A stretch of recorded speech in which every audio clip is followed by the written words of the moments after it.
Yeah.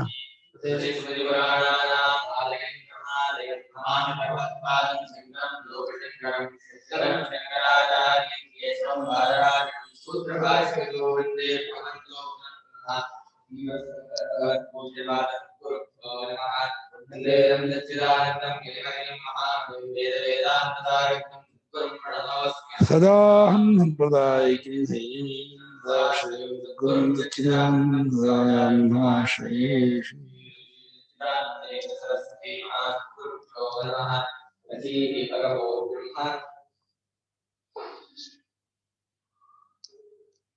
Munnur ಒಂದು ಅಲ್ಲ ಭಾಷ್ಯವಾಗ ತದೇತದ್ ವಿಶಿಷ್ಟಂ ಜ್ಞಾನಂ ತದೇತದ್ ವಿಶಿಷ್ಟಂ ಜ್ಞಾನಂ ತರ್ಹಿ ಕೇನ ಪ್ರಾಪ್ಯತೆ ಇತಿ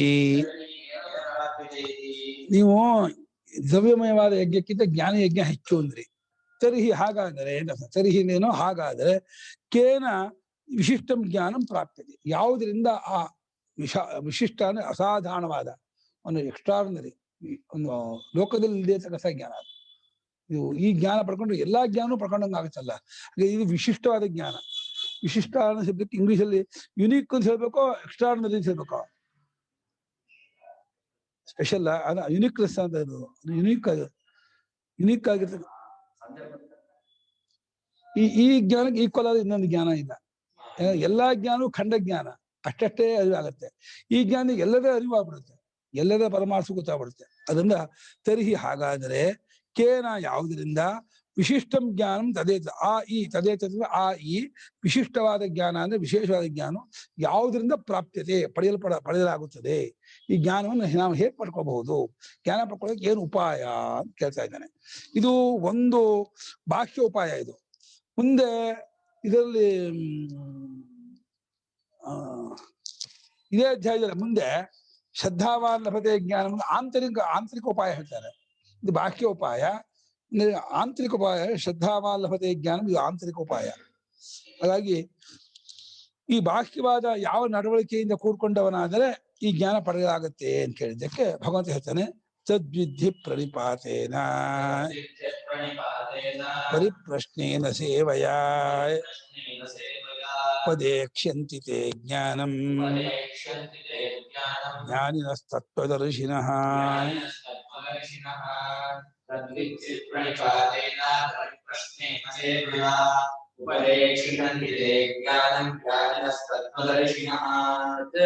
ವಿದ್ಧಿ ಪ್ರಣಿಪಾತೇನ ಪರಿಪ್ರಶ್ನೇನ ಸೇವಯಾ ಉಪದೇಕ್ಷ್ಯಂತಿ ತೇ ಜ್ಞಾನಂ ಜ್ಞಾನಿನಃ ತತ್ವದರ್ಶಿನಃ ತತ್ವ ಅಂದ್ರೆ ಆ ಪರಮಾರ್ಥ ತತ್ವವನ್ನ ವಿದ್ಧಿ ತಿಳಿದುಕೊಂಡು ಹೇಗೆ ಪ್ರಣಿಪಾತೇನ ಇದು ಒಂದು ಸಾಧನ ಪ್ರಣಿಪಾತ ಅಂದ್ರೆ ಪಾತ 3 ಪದ ಇದೆ ಪಾತ ಅಂದ್ರೆ ಬೀಳೋದು ನೀನೆ ನಿಶ್ಚಯವಾಗಿ ನೀನು ಕೆಳಗೆ ಪ್ರಾಣ ಚೆನ್ನಾಗಿ ಅಂದ್ರೆ ಪೂರ್ಣವಾಗಿ ಸರೆಂಡರ್ ಆಗು ಅಂತ ನಿಶ್ಚಯವಾಗಿ ಹೆಚ್ಚಾಗಿ ಪ್ರಾಣ ಪ್ರಕಾಶ ಆಗುತ್ತೆ ಹೆಚ್ಚಾಗಿ ನಿಶ್ಚಯವಾಗಿ ಅವರ ಪಾದಕ್ಕೆ ಬೀಳುವನಾಗೋ ಮೊದಲು ಅವರು ಸರೆಂಡರ್ ಆಗೋ ಮೊದಲೇ ಇದು ಆಮೇಲೆ ಪರಿಪ್ರಶ್ನೆ ಸಮಯ ಪರಿ ಅನ್ನೋದು ಯಾವಾಗ ಕೇಳ್ಬಹುದು ಅನ್ನೋದು ನೋಡ್ಕೊಂಡು ಅವರು ಫುಲ್ ಎಂಗೇಜ್ ಆಗಿದ್ದಾಗ ಅವ್ರು ಯಾವುದೋ ಒಂದು ಕೆಲಸ ಮಾಡ್ತಿರ್ಬೇಕಾದ್ರೆ ಅವ್ರು ಏನೋ ಮಾಡ್ತಿದ್ದ ಅವಾಗ ಹೋಗಿ ಕೇಳಕ್ ಹೋಗ್ಬೇಡ ಅವ್ರು ಫ್ರೀಯಾಗಿ ಸುಮ್ಮನೆ ಕೂತಿದ್ದಾಗ ನನ್ನ ಒಂದು ಸಂಶಯ ಇದಕ್ಕೆ ಕೇಳ್ಬಹುದು ಅಂತ ಅನುಮತಿ ತಗೊಂಡು ಕೇಳ್ಬೇಕು ಅದು ಪರಿಪ್ರಶ್ನೆಯಲ್ಲಿ ಅಲ್ಲಿ ವಿನಯ ಇರುತ್ತೆ ತಿಳ್ಕೋಬೇಕು ಅನ್ನುವಂತಹ ಒಂದು ಇದು ಇರುತ್ತೆ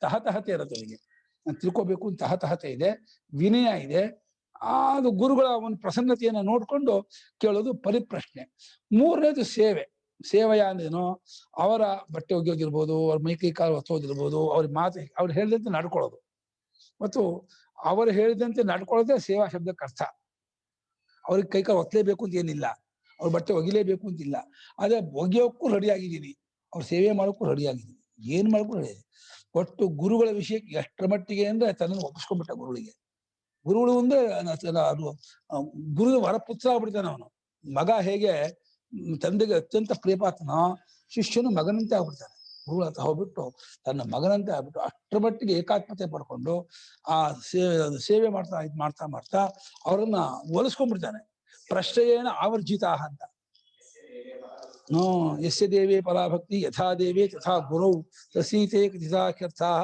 ಪ್ರಕಾಶಂತೆ ಮಹಾತ್ಮನಃ ಅಂತ ಮೂರು ಸಾಧನೆ ಹೇಳಿದ್ದಾರೆ. ಪ್ರಣಿಪಾತ, ಪರಿಪ್ರಶ್ನ ಮತ್ತು ಸೇವೆ. ಬನ್ನಿಯಮ್ಮ, ಸೇವೆ. ಈ ಮೂರರಿಂದ ಅದನ್ನು ತಿಳಿದುಕೋ. ಅವರು ತೇ ಜ್ಞಾನ ಉಪದೇಶಂತಿ, ಅವರು ನಿನಗೆ ಜ್ಞಾನವನ್ನು ಉಪದೇಶ ಮಾಡುತ್ತಾರೆ. ಜ್ಞಾನವನ್ನೇ ಜ್ಞಾನವನ್ನು ಪಡ್ಕೊಳ್ತಿರುವ ಉಪಾಯವನ್ನು ಹೇಳ್ತಾರೆ ಅಂತ. ಅಲ್ಲಿ ಜ್ಞಾನ ಅನ್ನೋದು ಎರಡು ಅರ್ಥ ಇದೆ. ಒಂದು ನಿಶ್ಚಯ ವೃತ್ತಿಯನ್ನು ಜ್ಞಾನ ಅಂತೀವಿ, ಸ್ವರೂಪವನ್ನು ಜ್ಞಾನ ಅಂತಾರೆ. ಸತ್ಯಂ ಜ್ಞಾನಂ ಅನಂತಂ ಬ್ರಹ್ಮ ಅನ್ನೋಗ ಅಲ್ಲಿ ಜ್ಞಾನ ಅಂದ್ರೆ ಬ್ರಹ್ಮಕ್ಕೆ ಜ್ಞಾನ ಅಂತ ಹೆಸರು. ಇಲ್ಲಿ ಜ್ಞಾನ ಅಂದ್ರೆ ಬ್ರಹ್ಮ ಸ್ವರೂಪವನ್ನು ಹೇಗೆ ಕಂಡ್ಕೋಬಹುದು, ಆ ಕಂಡ್ಕೊಳ್ಳುವ ನಿಶ್ಚಯ ವೃತ್ತಿಯನ್ನು ಹೇಳ್ತಾರೆ. ಹೀಗೆ ಅರ್ಥ ಮಾಡ್ಕೊಳ್ಳೋದು, ಅದ್ರ ಬಗ್ಗೆ ಏನ್ ಸಂಶಯ ಬರಬಹುದೋ ಆ ಸಂಶಯವನ್ನು ಕಳಿತಕ್ಕಂತಹ ಉಪದೇಶವನ್ನು ಮಾಡ್ತಾರೆ. ಉಪದೇಶಂತಿ ಧಾತು ಏನು?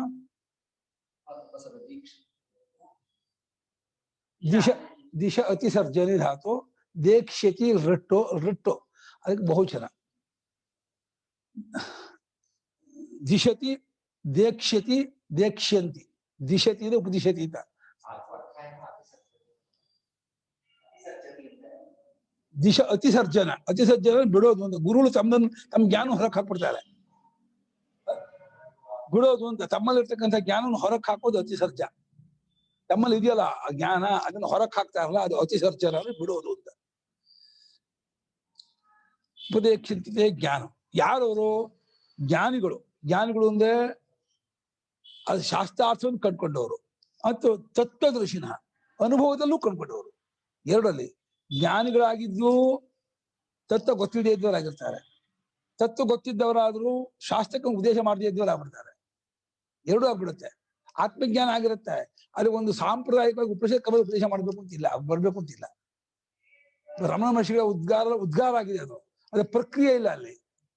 ಪ್ರಕ್ರಿಯೆ ರೂಪದಲ್ಲಿ ಅವಸ್ಥಾತ್ರಯ, ಪಂಚಕೋಶ, ದಿಗ್ದೃಶ್ಯ, ಬ್ರಾಹ್ಮಣ, ಈ ಪ್ರಕ್ರಿಯೆಯನ್ನು ಉಪದೇಶ ಮಾಡೋದು ಒಂದು ಮೆಥಡ್. ತಿಳ್ಕೊಂಡಿರ್ತಾರೆ, ಅನುಭವೇ ಆಗಿರಲ್ಲ. ಅದಕ್ಕೆ ಭಾಷೆಗೆ ಎರಡು ಸೇರಿಸು. ಜ್ಞಾನಿಗಳು ಆಗಿದ್ದಾರೆ ಅಂದ್ರೆ ಶಾಸ್ತ್ರಾರ್ಥವನ್ನು ಎಲ್ಲಾ ವಿಷಯವನ್ನು ತಿಳ್ಕೊಂಡಿದ್ದಾರೆ, ತತ್ವವನ್ನು ಕಂಡುಕೊಂಡಿದ್ದಾರೆ. ಅವರು ನಿನಗೆ ಉಪದೇಶ ಮಾಡ್ತಾರೆ. ಹೋಗು, ಅಲ್ಲಿ ಹೋಗು, ಅವ್ರನ್ನ ಗುರುತಿಸ್ಕೊ. ಒಂದೊಂದು ಹೇಳಿದ್ರೆ ಹೊರಗಡೆಯಿಂದ ನೋಡಿದ್ರೆ ಏನ್ ಮಾಡೋದು ಜ್ಞಾನಿಗಳು ಗೊತ್ತಾಗೋಲ್ಲ. ನಮ್ಮಾಗೆ ಇರ್ತಾರೆ, ನೋಡೋದು, ಮಾತಾಡೋದು, ಕೇಳೋದು, ಏನ್ ಮಾಡಿದ್ರು ನಿನಗೆ ಭಾಷೆ ಚಹರೆ ಏನೇ ಗೊತ್ತಾಗಲ್ಲ. ಅವ್ರ ಜೊತೆಲೇ ಇದ್ದು ಏನ್ ಮಾಡ್ತಾ ಅವರ ಉಪದೇಶ ನಮ್ಗೆ ಯಾವಾಗ ನಾಟಕ ಶುರು ಆಗುತ್ತೋ, ಅಂತರ್ಮುಖತೆ ಬೆಳೆಸುತ್ತೋ, ಭಗವಂತನ ಪ್ರೇಮ ಬೆಳೆಸ್ತೋ, ಬಾಕಿ ವಿಷಯದಲ್ಲಿ ಜುಗುಪ್ಸೆ ಬರಕ್ ಶುರು ಆಗುತ್ತೋ, ಅವ್ರ ಮಹಾತ್ಮರು ತಿಳ್ಕೊಬೇಕು. ಮುಂದೆ ಹೇಳ್ತಾನೆ ಭಗವಂತ, ಜ್ಞಾನಿಗಳ ಲಕ್ಷಣ ಹೇಗೆ ತಗೋಬೇಕು ಅಂದ್ರೆ ಯಜ್ಞಾತ್ವ ನ ಪುನರ್ಮೋಹಂ ಏವಂ ಯಾಸಿಸಿ ಮಾಡಿ. ಇವಾಗ ನೀನು ಹೊಂದಿದೆಯಲ್ಲ ಶೋಕಮೋಹ, ಈ ರೀತಿ ಶೋಕಮೋಹ ಯಾರ ಉಪದೇಶದಿಂದ ನಿಂಗೆ ಹೊರಟೋಗಕ್ಕೆ ಶುರು ಆಗುತ್ತೋ, ಯಾರ ಉಪದೇಶ ಕೇಳ್ತಾ ಭಗವಂತನಲ್ಲಿ ಪ್ರೇಮ ಹೆಚ್ಚಾಗ್ತಾ ಹೋಗುತ್ತೋ, ಅಂತರ್ಮುಖತೆ ಹೆಚ್ಚಾಗ್ತಾ ಹೋಗುತ್ತೋ, ತತ್ವ ವಿಚಾರದ ಮನಗಟ್ಟಾಗ್ತಾ ಹೋಗುತ್ತೋ, ಅದು ಜ್ಞಾನಿಗಳ ಮಹತ್ವ ಲಕ್ಷಣ. ಏನ್ ಮಾಡೋದು ಅವ್ರ ಅನುಭವ ನೀನ್ ತಿಳ್ಕೊಳಕ್ಕಾಗಲ್ಲ. ನೀನ್ ಅನುಭವ ಪಡ್ಕೊಂಡೇ ಅವ್ರ ಅನುಭವನ ಗುರುತಿಸ್ಬೇಕೇ ಹೊರತು ಅವ್ರ ಅನುಭವನ ಆಸ್ ಇಟ್ ಈಸ್ ನೋಡೋಕ್ಕಾಗಲ್ಲ. ಅವರ ಇನ್ನು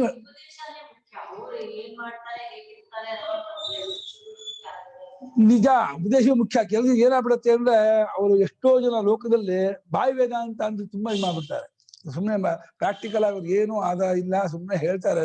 ಆ ಜೀವನ ನಡವಳಿಕೆಯಲ್ಲಂತೂ ತುಂಬಾ ದುಡ್ಡಿನ ಆಸೆ, ಭೋಗದ ಆಸೆ, ವಿಷಯ ಆಗತ್ತೆ. ನಿಜ, ಗುರು ಜ್ಞಾನ ಆಗದೆ ಶಿಷ್ಯನ ಜ್ಞಾನ ಆಗ್ಬಿಡ್ಬತ್ತೆ. ಆಗಲ್ಲ ಅಂತ ಏನಿಲ್ಲ. ಅದು ಏನಾಗುತ್ತೆ ಅಂದ್ರೆ ಆದಷ್ಟು ತದ್ವಿಜ್ಞಾನಾರ್ಥಂ ಸ ಗುರುಮೇವಾಭಿಗಚ್ಚೇತ್ ಅನ್ನುವಾಗ ಆ ಶ್ರೋತ್ರಿಯನು ಬ್ರಹ್ಮನಿಷ್ಠನು ಆದ ಗುರುಗಳನ್ನು ಹೋಗ್ಬೇಕು ಅನ್ನೋದು ಮುಖ್ಯಾರ್ಥದಲ್ಲಿ. ಅದು ನಾವು ಗೊತ್ತಾಗಲ್ಲ. ಯಾರು ನಮ್ಗೆ ಶಾಸ್ತ್ರಕ್ಕೂ ಹೊಂದ್ಗಡೆಯಾಗಿ, ಯುಕ್ತಿಗೂ ಹೊಂದ್ಗಡೆಯಾಗಿ, ಅನುಭವಕ್ಕೂ ಹೊಂದ್ಗಡೆಯಾಗಿ ಯಾರು ಉಪದೇಶ ಮಾಡ್ತಾರೋ ಅವರ ಉಪದೇಶ ನಮ್ಗೆ ಸಮ್ಮತವಾದ ಉಪದೇಶ, ನಮ್ಗೆ ಅದು ಪರಿಣಾಮಕಾರಿ, ಫಲಕಾರಿ ಆಗತ್ತೆ. ಆ ಉಪದೇಶ ಕೇಳಬೇಕು. ಜ್ಞಾನಿನಃ ತತ್ವದರ್ಶಿನ ಎರಡು ವಿಶೇಷ ಕೊಟ್ಟ ಭಗವಂತ. ಜ್ಞಾನಿಗಳಾಗಿದ್ದಾರೆ ಅಂದ್ರೆ ಇಡೀ ಶಾಸ್ತ್ರಾರ್ಥಗಳು ಎಲ್ಲ ವಿಷಯವನ್ನು ತಿಳಿದವರಾಗಿದ್ದಾರೆ, ತತ್ವವನ್ನು ಕಂಡುಕೊಂಡವರು ಆಗಿದ್ದಾರೆ. ಅಂಥವ್ರ ಹತ್ರ ಹೋಗಿ ನೀನು ಕೇಳು, ವಿಚಾರ ಮಾಡು. ಹೌದು, ಎರಡು ವಿಶೇಷಣ. ಒಬ್ಬರಿಗೆ ಎರಡು ವಿಶೇಷಣ. ಭಾಷೆಗೆ ಬರೀತಾರೆ ಅದನ್ನೇ.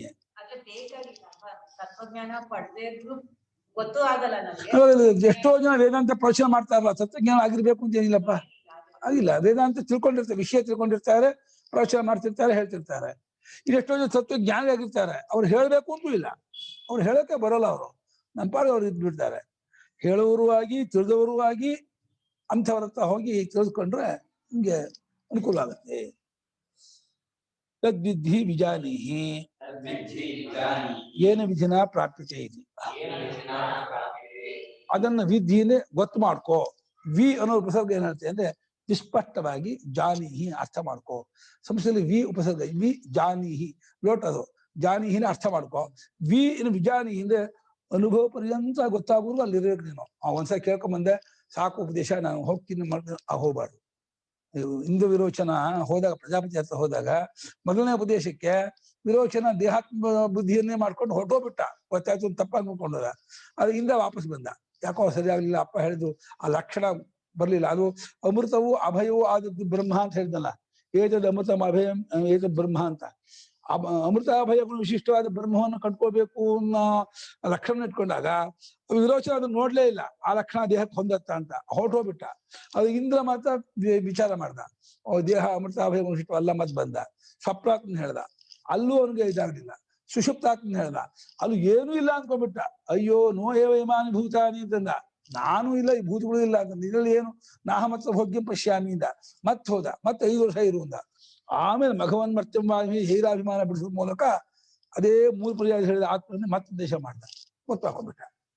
ಗೊತ್ತಾಗುವವರೆಗೂ ಒಂದ್ಸಲ ಗುರುಕುಲಕ್ಕೆ ಹೋಗಿ ತತ್ವಜ್ಞಾನಕ್ಕಾಗಿ ಹೋದ ಅಂದ್ರೆ ತತ್ವಜ್ಞಾನವರೆಗೂ ಬರಬಾರ್ದು. ಅದು ನಿಂತ್ಕೊಳ್ಳು.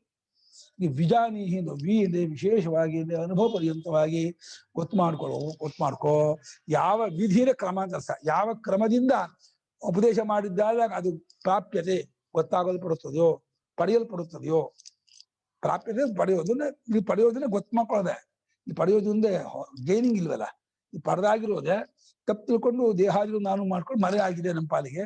ಅದು ಯಾವ ಜ್ಞಾನ ಉಂಟಾದ ಕೂಡಲೇ ಅಜ್ಞಾನ ಹೋಗುತ್ತಲೇ ಗೊತ್ತಾಗುತ್ತದೆಯೋ ಅದನ್ನ ಗೊತ್ತು ಮಾಡ್ಕೋ. ಹೋಗು, ಗುರು ಹತ್ರಕ್ಕೆ ಹೋಗು, ಅಲ್ಲಿರು, ಗುರು ಸಮೀಪಲ್ಲೇ ಇರು ಅಂದ್ರೆ ಬರೀತಾರೆ ಭಾಷೆಗಾರರು. ಆಚಾರ್ಯಾನ್ ಅಭಿಗಮ್ಯ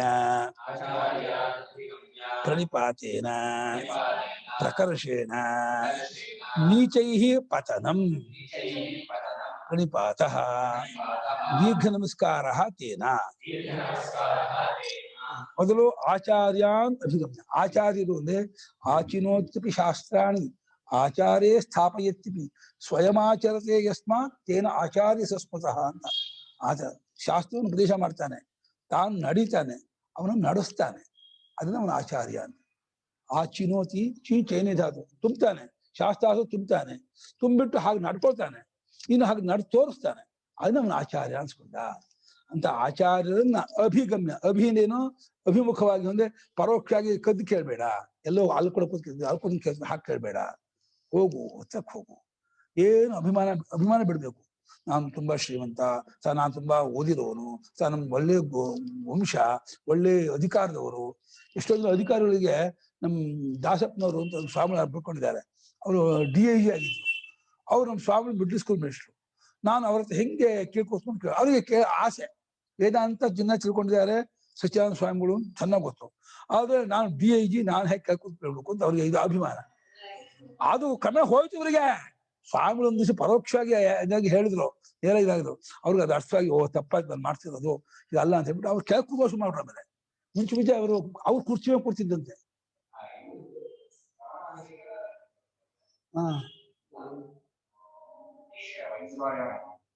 ಪಾರ್ಲಿಮೆಂಟ್ ಅನ್ನು ಇರ್ಬೇಕು.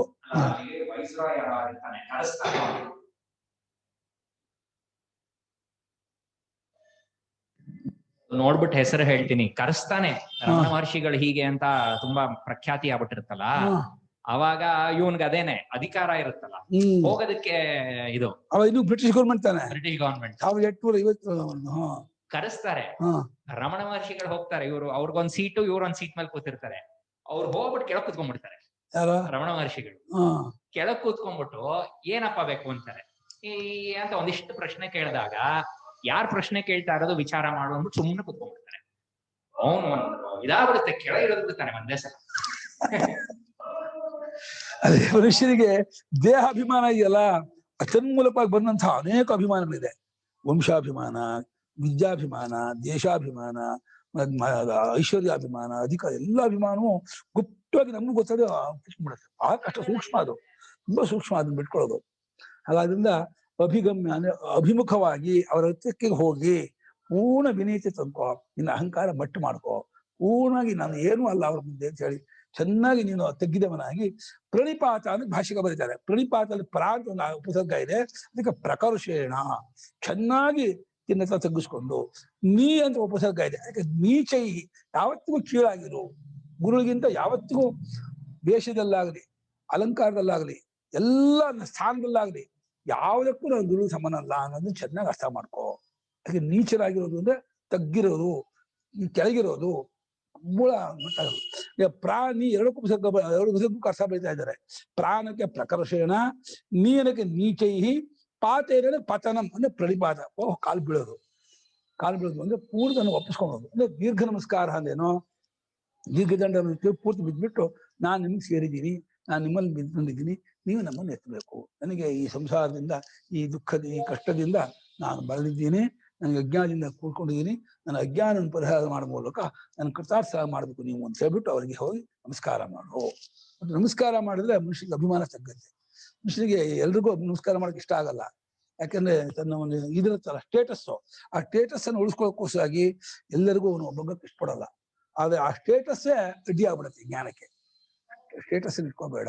ಯಾವತ್ತಿಗೂ ನೀವು ವಿದ್ಯೆಗೆ ಹೊರಟಾಗ, ಜ್ಞಾನಕ್ಕೆ ಹೊರಟಾಗ ನೀ ಸ್ಟೇಟಸ್ ಆಗಲಿ, ನೀ ವಿದ್ಯೆ ಆಗಲಿ, ಗುಣ ಆಗಲಿ ಯಾವುದು ಹಾಕೊಂಡ್ಬಿಡ್ಬೇಡ. ಅದಕ್ಕೋಸ್ಕರ ದೀರ್ಘ ನಮಸ್ಕಾರ ಮಾಡಿ ಅಭಿಮಾನವನ್ನ ಪೂರ್ತಿ ಬಿಟ್ಕೊಂಡು ಹೇಗೆ ಪ್ರಶ್ನೆ ಮಾಡಬೇಕು, ಪ್ರಶ್ನೆ ಮಾಡೋ ಒಂದು ಉದಾಹರಣೆ ಕೊಡ್ತಾರೆ ಭಾಷ್ಯಕಾರರು.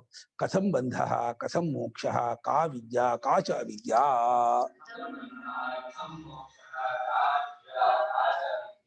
ಇತಿ ಪರಿಪ್ರಶ್ನೇನ ಸೇವಯಾ ಗುರು ಶುಶ್ರೂಷಯ ಏವಮಾದಿನ ಪ್ರಶ್ರಯೇಣ ಆವರ್ಜಿತಾಃ ಆಚಾರ್ಯಾಃ ಉಪದೇಕ್ಷ್ಯಂತಿ ಕಥಯಿಷ್ಯಂತಿ ತೇ ಜ್ಞಾನಂ ಯಥೋಕ್ತ ವಿಶೇಷಣಂ ಜ್ಞಾನಿನಃ. ಬಂಧ ಅಂತಿಲ್ಲ ಗುರುಗಳೇ, ಹೇಗ್ ಬಂಧ? ನಾನು ಬಂಧ ಅಂತ ಅನ್ಸಲ್ವಲ್ಲ, ನನ್ಗೆ ಬಂಧಕ್ಕೆ ಗೊತ್ತಾಗ್ತಿಲ್ವಲ್ಲ, ಬಂಧ ಅಂತ ಹೇಗಾಗಿದೆ ಅಂತ. ಅವ್ನಿಗೆ ಏನು ಅಂದ್ರೆ ಬಂಧ ಅಂದ್ರೆ ಜೈಲಲ್ಲಿ ಇರೋದೇ ಬಂಧ ಅಥವಾ ಇನ್ಯಾವುದೋ ನಿಲ್ಲುವ ಹಾಗೇನಿಲ್ಲ, ದೇಹಾಭಿಮಾನನೇ ಬಂಧ ಅಂತ ಗೊತ್ತಾಗ್ತಿಲ್ಲ. ಬಂಧ ಅನ್ನೋದು ಹೇಗಾಗತ್ತೆ, ಬಂಧ ಅನ್ನೋದು ಯಾವುದೋ, ಬಂಧ ಅನ್ನೋದು ಹೇಗಾಗತ್ತೆ ಒಂದು. ಆಮೇಲೆ ಮೋಕ್ಷ ಸ್ವರೂಪ ಏನು, ಮೋಕ್ಷ ಹೇಗಾಗತ್ತೆ, ಮೋಕ್ಷ ಅಂದ್ರೆ ಬಿಡುಗಡೆ ಹೇಗಾಗತ್ತೆ, ಮೋಕ್ಷ ಸ್ವರೂಪ ಏನು, ಬಿಡುಗಡೆ ಆದಾಗ ಹೇಗೆ ಇರ್ತೀವಿ, ನಾವು ಏನಾಗ್ತೀವಿ ಅದು. ಮತ್ತು ವಿದ್ಯಾ ಸ್ವರೂಪ ಏನು, ವಿದ್ಯಾ ಅನ್ನೋದು ಜ್ಞಾನಕ್ಕೆ ಬರೀ ತಿಳುವಳಿಕೆ ಅಷ್ಟು ಬೌದ್ಧಿಕ ತಿಳುವಳಿಕೆ ಏನೋ, ಅದು ಇನ್ನೊಂದು ಅದ್ರ ವಿಶೇಷ ಇದೆಯೋ. ವಿದ್ಯಾ ಸ್ವರೂಪ ಏನು, ಅವಿದ್ಯಾ ಸ್ವರೂಪ ಏನು, ಅಜ್ಞಾನ ಅಂದ್ರೆ ಏನು, ಯಾವುದನ್ನ ಅಜ್ಞಾನ ಅಂತಿದ್ದೀರಾ? ಯಾಕೆಂದ್ರೆ ಲೋಕದಲ್ಲಿ ಅಜ್ಞಾನ ಅಂದ್ರೆ ಒಂದು ಕಾಲದೇಶದಲ್ಲಿ ಆಗುವ ಅಜ್ಞಾನ ಅಂತಾರೆ. ಇಲ್ಲಿ ಕಾಲದೇಶವೂ ಅಜ್ಞಾನದಲ್ಲಿ ತೋರ್ತಾ ಇದೆ. ಕಾಲದೇಶಕ್ಕೂ ಅಜ್ಞಾನವೇ ಕಾರಣ. ಈಗ ಒಂದು ಕಾಲದಲ್ಲಿ, ಒಂದು ದೇಶದಲ್ಲಿ, ಒಂದೊಂದು ಜನಾಂಗಕ್ಕಾದ ಅಜ್ಞಾನ ಅಲ್ಲ. ಇದು ದೇಶ ಕಾಲ ಸಹಿತವಾದ ಇಡೀ ಪ್ರಪಂಚ ತೋರಿಕೆಯೇ ಅಜ್ಞಾನ ಅಂತ. ಆದ್ರಿಂದ ಆ ಅಜ್ಞಾನ ಸ್ವರೂಪವನ್ನು ಅಧ್ಯಾಸ ಭಾಷೆಕಾರ ಹೇಳಿದಾರಲ್ಲ, ಆ ರೀತಿ ಅಜ್ಞಾನವನ್ನು ವರ್ಣನೆ ಮಾಡೋದು. ಆಮೇಲೆ ವಿದ್ಯಾ ಸ್ವರೂಪವನ್ನು ತೋರಿಸ್ಕೊಡೋದು. ಈ ಎರಡರ ಗೊತ್ತಾಗಿ ಬಂಧ ಮೋಕ್ಷದ ಸ್ವರೂಪ ಗೊತ್ತಾಗತ್ತೆ. ಈ ರೀತಿ ಉದಾಹರಣೆಗೂ 4 ಕೊಟ್ರು. ಇಷ್ಟೇ ಅಂತಲ್ಲ ಪ್ರಶ್ನೆ, 4 ಉದಾಹರಣೆ ತೋರಿಸಿದ್ರು ಭಾಷೆಕಾರರು. ಈ ರೀತಿಯಾದ ಪರಿಪ್ರಶ್ನೆ, ಪರಿ ಅಂದ್ರೆ ಎಲ್ಲಾ ರೀತಿಯಿಂದಲೂ ಎಷ್ಟೆಷ್ಟು ಪ್ರಕಾರವಾಗಿ ಅದರ ಬಗ್ಗೆ ಸಂಶಯ ಬರುತ್ತೋ. ನೀನು ಹುಟ್ಟೇ ಇಲ್ಲ ಅಂದ್ರೆ ಹೆಂಗೆ ನಾನು ಹುಟ್ಟಿಲ್ಲ ಅಂತೀರ ನೀವು? ನಾನು ಹುಟ್ಟಿದ್ದೀನಿ ನಂಗೆ ಅನ್ಸತ್ತಲ್ಲ ಅಂತ. ನೀವು ಸಾಯೋನಲ್ಲ ಅಂದ್ರೆ ಯಾಕೆ ಸಾಯೋನಲ್ಲ ಅಂತೀರಾ? ನಂಗೆ ವಿಕಾರವಾಗುತ್ತಲ್ಲ, ದುಃಖವಾಗುತ್ತಲ್ಲ, ಸಾಯ್ತೀನಲ್ಲ ಅಂತ ಅನುಭವ ಇದ್ದಂಗೆ ಹೇಳ್ತಾನೆ. ನಿಮ್ಗೆ ಅನುಭವ ಶಬ್ದಕ್ಕೂ ಆ ಲೋಕದಲ್ಲಿ ಆಗ್ತಾ ಇರೋ ಲೋಕದ ಅನುಭವ ಶಬ್ದಕ್ಕೂ ಇಲ್ಲಿ ಹೇಳ್ತಾ ಇರೋ ಶಬ್ದ ಬಹಳ ವ್ಯತ್ಯಾಸ ಇರ್ತದೆ. ಇಲ್ಲಿ ಅನುಭವ ಅನ್ನೋದು ಏನಕ್ಕೆ, ಒಂದು ಇನ್ನೊಬ್ಬರ ಅನುಭವ ಅಂತ ಇದ್ದಾನೆ, ಯಾರೋ ಸಾಯ್ತಾ ಇರೋದು ನೋಡ್ಬಿಟ್ಟು ತನ್ನ ಅನುಭವ ತಗೊಳ್ತಾ ಇಲ್ಲ. ತನಗೆ ಸತ್ತ ಅನುಭವ ಆಗಲಿ, ಹುಟ್ಟಿದ ಅನುಭವ ತನಗಿಲ್ಲ. ಸಾಯ್ತಾ ಇರಲ್ಲ, ಲೋಕದಲ್ಲಿ ಹುಟ್ಟಾ ಇದ್ದಾರಲ್ಲ, ಅದು ನಾನು ಹುಟ್ಟಿರ್ಬೇಕಲ್ಲ, ನಾನು ಸಾಯ್ಬೇಕಲ್ಲ. ನೋಡಿ ನಂಗೆ ಇಷ್ಟು ವರ್ಷ ಆಯ್ತು, ಇನ್ನೆಷ್ಟು ವರ್ಷ ಇರ್ತೀನಿ, ಒಬ್ಬ 10-20 ವರ್ಷ ಇರ್ತೀನೋ, ಆಮೇಲೆ ಸಾಯ್ಲೇಬೇಕಲ್ಲ. ಇದರ ತರ್ಕ ಯುಕ್ತಿ. ಇನ್ನು ಅನುಭವದಲ್ಲಿ ನೀನ್ ಇಲ್ಲ ಅಂತ ಆಗೋದು ಅಥವಾ ಇಲ್ಲ ಅಂತ ಆಗಿದ್ದು, ಇಲ್ಲ ಅಂತ ಆಗಿತ್ತಾನೆ ಹುಟ್ಟಬೇಕೋ, ಇಲ್ಲ ಇದೇ ಅಂತ ಆಗ್ಬೇಕು. ಹಾಗೆ ಮುಂದೆ ಇಲ್ಲ ಅಂತ ಆಗ್ಬೇಕಲ್ಲ, ಅದರ ಅನುಭವ ನಿನಗಿರ್ಬೇಕಾದ್ರೆ ಆ ಅನುಭವನ ಪಡ್ಕೊಳ್ಳೋ ನೀನು ಇದ್ದು ಅನುಭವ ಪಡ್ಕೊಳ್ತೀಯ, ಇಲ್ಲದೆ ಅನುಭವ ಪಡ್ಕೊಳ್ತೀಯೋ? ಸತ್ಯ ಅನುಭವ ಪಡ್ಕೊಳ್ಳೋದು ನೀನು ಇರ್ಬೇಕು. ನೀನ್ ಇದ್ದು ಸತ್ಯ ಅನುಭವ ಪಡ್ಕೊಂಡ್ರೆ ನೀನ್ ಹೆಂಗ್ ಸತ್ಯ ಅಂತ ಆಗ್ತೀಯಾ? ಅಲ್ಲ, ಕಾಫಿ ಅನುಭವ ಆಗ್ಬೇಕಾದ್ರೆ, ಮಾವಿನ ಹಣ್ಣು ಅನುಭವ ಆಗ್ಬೇಕಾದ್ರೆ ಮುಂಚೆ ನೀವು ಇರ್ಬೇಕು. ಆಮೇಲೆ ಮಾವಿನ ಹಣ್ಣಿನ ಅನುಭವ ಇದು, ಕಾಫಿ ಅನುಭವ ಇದು ಅಂತ. ಹಾಗೆ ಹುಟ್ಟಿದ ಅನುಭವ ಪಡ್ಕೊಳ್ಳೋದು ನೀವಿರ್ಬೇಕು. ಸತ್ಯಕ್ಕೂ ಅನುಭವ, ಇಂಥ ಸತ್ಯ ಅನುಭವ ಅಂತಂದ್ರೆ ಆ ಅನುಭವ ಪಡ್ಕೊಳ್ಳೋದು ನೀವಿರ್ಬೇಕು. ಅನುಭವ ಕರ್ಸು. ನೀವಿದ್ಮೇಲೆ ಎಂತ ಸತ್ಯಕ್ಕೆ ಎಂತ ಹುಟ್ಟಿರ್ತೀರಾ? ಈ ರೀತಿಯಾಗಿ ಯುಕ್ತಿಯಿಂದ ವಿಚಾರ ಮಾಡಿದಾಗ ಓ ಹೌದು ಏನೋ ಸುಮ್ಮನೆ ಬ್ಲೈಂಡ್ ಆಗಿ ನಾನು ಒಪ್ಕೊಂಡ್ಬಿಟ್ಟಿನಿ ಹೊರತು ಹುಟ್ಟು ಸಾವನ್ನ ನಿಜ ಅನುಭವದಲ್ಲಿ ಇಲ್ಲ ಗೊತ್ತಾಗುತ್ತೆ. ಈ ರೀತಿಯಾದ ಎಲ್ಲಾ ಪ್ರಕಾರದಾದ ಪ್ರಶ್ನೆ ಪರಿಪ್ರಶ್ನೆ ಶಬ್ದಕ್ಕರ್ಥ ತತ್ವಜ್ಞಾನ ಆಗುವವರೆಗೂ ಏನೇನೇನೇ ಸಂಶಯ ಬರುತ್ತೆ ಎಲ್ಲಾ ಪ್ರಶ್ನೆಯೂ ಪರಿಪ್ರಶ್ನೆಯನ್ನು ಸೇರಿಬಿಡುತ್ತೆ. ಅಷ್ಟು ಸಹ ಪ್ರಶ್ನೆಯನ್ನು ಕೇಳುವ ಪ್ರಶ್ನೆ ಮಾಡುವಾಗ ಜೊತೆಯಲ್ಲಿ ಸೇವೆ ಮಾಡುವನಾಗು. ಸೇವೆ ಮಾಡೋದ್ರಿಂದ ನಾವು ಅಭಿಮಾನ ತಗ್ಗತ್ತೆ. ಅಭಿಮಾನ ತೆಗ್ದಾಗ ಮನಸ್ಸು ವಿಶಾಲವಾಗತ್ತೆ, ಬ್ರಾಡ್ ಆಗುತ್ತೆ. ಮನಸ್ಸು ಸಂಕುಚಿತವಾದಾಗ ಆ ವಿಶಾಲವಾದ ಹೃದಯ ವಿಚಾರ ಇಳಿಯೋದಿಲ್ಲ. ವಿಶಾಲವಾದ ವಿಚಾರ ಇಳಿಬೇಕಾದ್ರೆ ವಿಶಾಲವಾದ ಮನಸ್ಸೇ ಬೇಕು. ಹೇಗೆ ಸುಮ್ಮನೆ ಲೋಟದೊಳಗೆ ಒಂದು ದೊಡ್ಡ ಕುಂಬಳಕಾಯಿ ಇಡೋಕ್ಕಾಗಲ್ವೋ, ಕುಂಬಳಕಾಯಿ ದೊಡ್ಡದು ಲೋಟ ಸಿಕ್ತು ಹೇಳಲ್ಲ. ಹಾಗೆ ನಮ್ಗೆ ದೊಡ್ಡವಾದ ಬ್ರಹ್ಮ ವಿಚಾರ ತಗೋಬೇಕಾದ್ರೆ ದೊಡ್ಡದಾದ ವಿಶಾಲವಾದ ಹೃದಯವಾದನ್ನೇ ತಿಳ್ಕೊಳ್ತೀವಿ ಹೊರತು ಸಂಕುಚಿತ ಮನಸ್ಸಿಗೆ ವಿಶಾಲವಾದ ತತ್ವ ಇಳಿಯೋದಿಲ್ಲ. ವಿಶಾಲವಾದ ಮನಸ್ಸು ಹೇಗೆ ಬರುತ್ತೆ ಅಂದ್ರೆ ನಮ್ಮ ತನ ಕಳ್ಸ್ಕೊಂಡಷ್ಟು, ನಮ್ಮ ಅಭಿಮಾನ ಹೋದಷ್ಟು ವಿಶಾಲತೆ ಬೆಳೆತಾ ಹೋಗುತ್ತೆ. ಅದಕ್ಕೋಸ್ಕರ ಸೇವೆ ಮಾಡುವ ನಾವು ಗುರು ಶುಶ್ರೂಷೆ ಅಂದ್ರೆ ಶೋಕಮಿಚ್ಛ. ಅವ್ರು ಏನ್ ಹೇಳ್ತಾರೋ ಅದನ್ನ ಮಾಡ್ತೀನಿ ಅನ್ನುವಂತಹ ಇದು. ಅದು ವಿಚಾರ ಮಾಡ್ಬೇಕಂತೆ. ಎಷ್ಟು ಬೇಡ ವಾಪಸ್ ಹೇಳ್ತಾರೆ, ಗುರು ಹೇಳಿದ್ದು ನೀನ್ ತಪ್ಪು ನೀನ್ ಸತ್ಕಾಲ ತೋರ್ಬಹುದು, ಆದ್ರೂ ನೀನ್ ಯೋಚನೆ ಮಾಡಬೇಡ. ಅವ್ರು ಹೇಳಿ ತಪ್ಪಾದ್ರು ನೀನ್ ಮಾಡು. ಆಮೇಲೆ ಅವರೇ ಗುರುಗಳೇ ಹೇಳಿ ಏನ್ ತಪ್ಪ ಇದು ಅಂತ ನೀನ್ ಮಾತ್ರ ತಪ್ಪು ತೀರ್ಮಾನ ಮಾಡಕ್ ಹೋಗ್ಬೇಡ. ಗುರು ಹೇಳಿದ್ದನ್ನ ಅಷ್ಟು ಮಾಡಿ ಗುರು ಏನ್ ಹೇಳಿದ್ರು ಅದನ್ನು ತರ್ಕೊಂಡು ಮಾಡ್ತಾ ಹೋಗು. ಗುರು ಶುಶ್ರೂಷೆಯ ಏವಮಾದಿನ ಇದೇ ಮೊದಲಾಗಿರ್ತಕ್ಕಂತಹ ನಡವಳಿಕೆ, ಏವಮಾದಿನ ವೃತ್ತೇನ ನಡವಳಿಕೆಯಿಂದ ನಿನ್ನ ನಡವಳಿಕೆಯಿಂದ ಪ್ರಶ್ರಯ ಅಂದ್ರೆ ವಿನಯ ಬರುತ್ತಲ್ಲ, ವಿನಯನ ಆವರ್ಜಿತ. ಗುರುಗಳು ಒಲ್ದು ಬಿಡ್ತಾರೆ ನಿನಗೆ. ಗುರುಗಳು ಒಲಿಬೇಕು. ಯಾವಾಗ ಗುರುಗಳು ಶಿಷ್ಯನ ಒಲ್ದು ಬಿಟ್ರೋ ಶಿಷ್ಯ ಗೆದ್ದವನು. ಗುರುಗಳಿಗೆ ಎಲ್ಲಿವರೆಗೆ ಇವನಿಗೆ ಅರ್ಥ ಮಾಡಿಸ್ಬೇಕು, ಇವನ್ ಕೃತಾರ್ಥನಾಗಬೇಕು, ತಿಳಿಸ್ಕೊಡ್ಲೇಬೇಕು ಅನ್ನುವಂಥ ಬುದ್ಧಿ ಬರೋದಿಲ್ವೋ ಅಲ್ಲಿವರೆಗೂ ಶಿಷ್ಯ ಕೃತಾರ್ಥನ ಆಗೋದೇ ಇಲ್ಲ. ಅವನಿಗೆ ಆ ಗುರುಗಳು ಅದು ಬರಬೇಕು. ಅದು ಬರಬೇಕಾದ್ರೆ ಫೋರ್ಸಬಲ್ ಆಗಿ ಬಂದು ನೀವು ಮಾಡಿ, ನೀವು ಅನ್ಕೊಳ್ಳಿ, ನನ್ನ ಬಗ್ಗೆ ಹಾಗೆ ತಂದ್ಕೊಳ್ಳಿ, ನೀವು ಅನ್ಕೊಳ್ಳಿ ತಂದ್ರೆ ಅನ್ಕೊಳಕ್ಕಾಗಲ್ಲ. ನಮ್ಮ ನಡವಳಿಕೆ ಆಗ ಅನ್ಸುತ್ತೆ. ನಮ್ಮ ನಡವಳಿಕೆ, ನಮ್ಮ ಗುಣ, ನಮ್ಮ ಸ್ವಭಾವ ಇದೆಯಲ್ಲ ಅದು ಆಟೋಮೆಟಿಕ್ ಅವ್ರ ಮನಸ್ಸು ಪರಿವರ್ತನೆ ಆಗತ್ತೆ. ಆ ರೀತಿ ನಡ್ಕೋಬೇಕು ನಾವು. ಈಗ ಪ್ರಶ್ರಯೇನ ಆವರ್ಜಿತ. ಆವರ್ಜಿತ ಅಂದ್ರೇನು? ವಶೀಕೃತ. ನಿಮ್ಮ ನಡವಳಿಕೆ, ನಿನ್ನ ಸ್ವಭಾವ, ನಿನ್ನ ಒಂದು ವಿನಯ, ನಿನ್ನ ಒಂದು ಸರಳತೆ, ನಿನ್ನ ಒಂದು ತತ್ವದ ಜಿಜ್ಞಾಸುತ್ವ ಒಂದೊಂದು ಗುರುಗಳನ್ನು ಅಟ್ರಾಕ್ಟ್ ಮಾಡುತ್ತೆ. ನಿನ್ನ ಎಷ್ಟು ಒಂದು ಆಧ್ಯಾತ್ಮಿಕತೆ ಬೆಳೆಯುತ್ತೋ, ಎಷ್ಟು ಮಟ್ಟಿಗೆ ನಿನಗೆ ಬಾಹ್ಯ ವಿಷಯಾಸಕ್ತಿ ಕಮ್ಮಿ ಆಗ್ತಾ ಹೋಗುತ್ತೋ, ಎಷ್ಟು ಮಟ್ಟಿಗೆ ನಿನಗೆ ಆ ಅಧ್ಯಾತ್ಮಿಕ ಆಸಕ್ತಿ ಬರ್ತಾ ಹೋಗುತ್ತೋ ಗುರುಳಿಗೆ, ಅಷ್ಟರ ಮಟ್ಟಿಗೆ ಗುರುಳಿಗೆ ಅವನ ಮೇಲೆ ಆಸಕ್ತಿ ಬಂದ್ಬಿಡುತ್ತೆ. ಈಗ ಪ್ರಶ್ರಯೇನೇನೋ, ಪ್ರಶ್ರಯೋ ನಾಮ ವಿನಯ. ನಿನ್ನ ವಿನಯದಿಂದ ಆವರ್ಜಿತ ಅಂದೇನೋ ಅವರು ನಿನಗೆ ವಶರಾದವರಾಗಿ, ನಿನಗೆ ಅಡಿಕ್ಟ್ ಅಧೀನ ಬಿಡ್ತಾರೆ. ಹೇಗಾದ್ರು ಮಾಡಿ ನಿಮ್ಗೆ ಅರ್ಥ ಮಾಡಿಸ್ಬೇಕಲ್ಲ, ಹೇಗಾದ್ರು ಮಾಡಿ ತಿಳ್ಸ್ಕೊಳ್ಬೇಕಲ್ಲ ಅಂತ. ನಮ್ಮ ಅಣ್ಣ ಕಾರ್ಯಾಲಯಕ್ಕೆ ಸೇರ್ಕೊಂಡಾಗ ರಾಮು ಅಂತ ಮಣ್ಣನ ಹೆಸರು, ತುಂಬಾ ಸ್ವಾಮಿ ಸೇವೆ ಮಾಡ್ತಿದ್ದ. ಏನ್ ಮಾಡ್ತಿದ್ದ, ನಮ್ಮ ಅಣ್ಣ ಮಂಜುನಾಥನ್ ಜೊತೆ ಇದ್ದ. ಅವ್ನು ಬುದ್ಧಿವಂತ, ಬೇಗ ಅರ್ಥ ಮಾಡ್ಕೋತಿದ್ದ. ನಮ್ಮ ಅಣ್ಣನ ಸ್ವಲ್ಪ ನಿಧಾನವಾಗಿ ಅರ್ಥ ಆಗ್ತಿತ್ತು ಓದೋದು. ಇದರಲ್ಲಿ ಅನುಬಂಧ ಚತುಷ್ಟಯದಲ್ಲಿ ಹೇಳುವಾಗ ಸಂಬಂಧ ಹೇಳ್ಬೇಕಲ್ಲ, ಜ್ಞಾನಕ್ಕೂ ಪ್ರಯೋಜನಕ್ಕೂ ಸಂಬಂಧ, ಅಧಿಕಾರಿಗೂ ಪ್ರಯೋಜನಕ್ಕೂ ಸಂಬಂಧ, ವಿಷಯಕ್ಕೂ ಪ್ರಯೋಜನಕ್ಕೂ ಸಂಬಂಧ. ಇನ್ನು ನಮ್ಮ ಅಣ್ಣಂಗೆ ಅರ್ಥ ಆಗ್ತಿರ್ಲಿಲ್ಲ. ಏನು ಹಿಂಗೆ ಹೇಳ್ತಾರಲ್ಲ ಗುರುಗಳು ಅಂತ. ಗುರುಗಳು ಬೆಳಗ್ಗೆ ಪಾಠ ಒಂದ್ಸಲ ಹೇಳಿದ್ರು.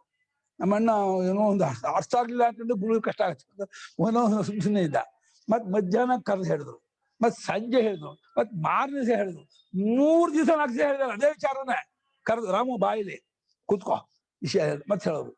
ಹಿಂಗೆ ಹೇಳ್ತಿದ್ದಂತೆ ಸ್ವಾಮಿ ಪಾಠನ. ಅಂದ್ರೆ ಎಷ್ಟು ಒಂದು ಅವರ ಶಿಷ್ಯನ ನಡವಳಿಕೆ ಗುರುಗಳನ್ನ ಹೇಗ್ ಮಾಡಿಸುತ್ತೆ ಅಂತಂದ್ರೆ, ಹೇಗಾದ್ರು ಇವ್ನು ತಿಳಿಸ್ಕೊಡ್ಬೇಕು, ಹೇಗಾದ್ರು ಇವ್ನು ಗೊತ್ತು ಮಾಡ್ಕೊಡ್ಬೇಕು, ಆ ರೀತಿ ಬಂದ್ಬಿಡುತ್ತೆ ಗುರುಗಳಿಗೆ ಮನಸ್ಸಲ್ಲಿ. ಅದನ್ನು ಬರೆಸ್ಬೇಕು. ಅದನ್ನ ಹೇಳ್ತಿದ್ದಾರೆ ಪ್ರಶ್ರಯೇನ ಅಂದ್ರೆ ನಮ್ಮ ನಡವಳಿಕೆ, ನಮ್ಮ ವಿನಯತೆಯಿಂದ ಆವರ್ಜಿತ ಅಂದ್ರೆ ಅವರು ವಶೀಕೃತರಾದವರಾಗಿ, ನಮ್ಮ ಕಡೆ ಒಲದವರಾಗಿ ಆದಾಗ ಆಚಾರ್ಯರು ಉಪದೇಶಂತಿ, ಅವರ ಬಗ್ಗೆ ಉಪದೇಶವನ್ನು ಮಾಡುತ್ತಾರೆ, ತತ್ವವನ್ನು ತಿಳಿಸ್ಕೊಡ್ತಾರೆ. ಇದರಿಂದ ಕಥಯಿಷ್ಯಂತಿ, ಆ ಕಥನದಿಂದ ಯಾರು ಹೇಳುವಾಗ ಬಿಡಿಸಿ ಬಿಡಿಸಿ ಬಿಡಿಸಿ ಹೇಳ್ತಾರೆ, ಈ ವಿಚಾರ ಹೀಗೆ, ಹೀಗೆ ತಿಳ್ಕೋ, ಹೀಗೆ ಮಾಡ್ಕೊ ಅಂತ ಹೇಳ್ತಾರೆ. ಅವಾಗ ಯಾವುದನ್ನ ತೇ ಜ್ಞಾನಂ, ನಿನಗೆ ಆ ಜ್ಞಾನವನ್ನ ಕಥಯಿಷ್ಯಂತಿ ಹೇಳುತ್ತಾರೆ.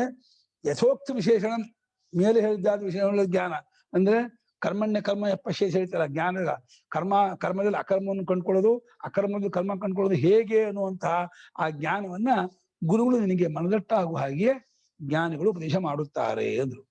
ಈಗ ಜ್ಞಾನಿಗಳು ಅಂದ್ರೆ ಯಾರು, ತತ್ವದರ್ಶಿಗಳು ಅಂದ್ರೆ ಯಾರು ಅದಕ್ಕೆ ಅರ್ಥ ಮಾಡ್ತಾರೆ. ಜ್ಞಾನವಂತೂ ಅಪಿ ಕೇಚಿತು ಯಥಾವತ್ ತತ್ವದರ್ಶನಶೀಲಾ ಅಪರೇ ನ.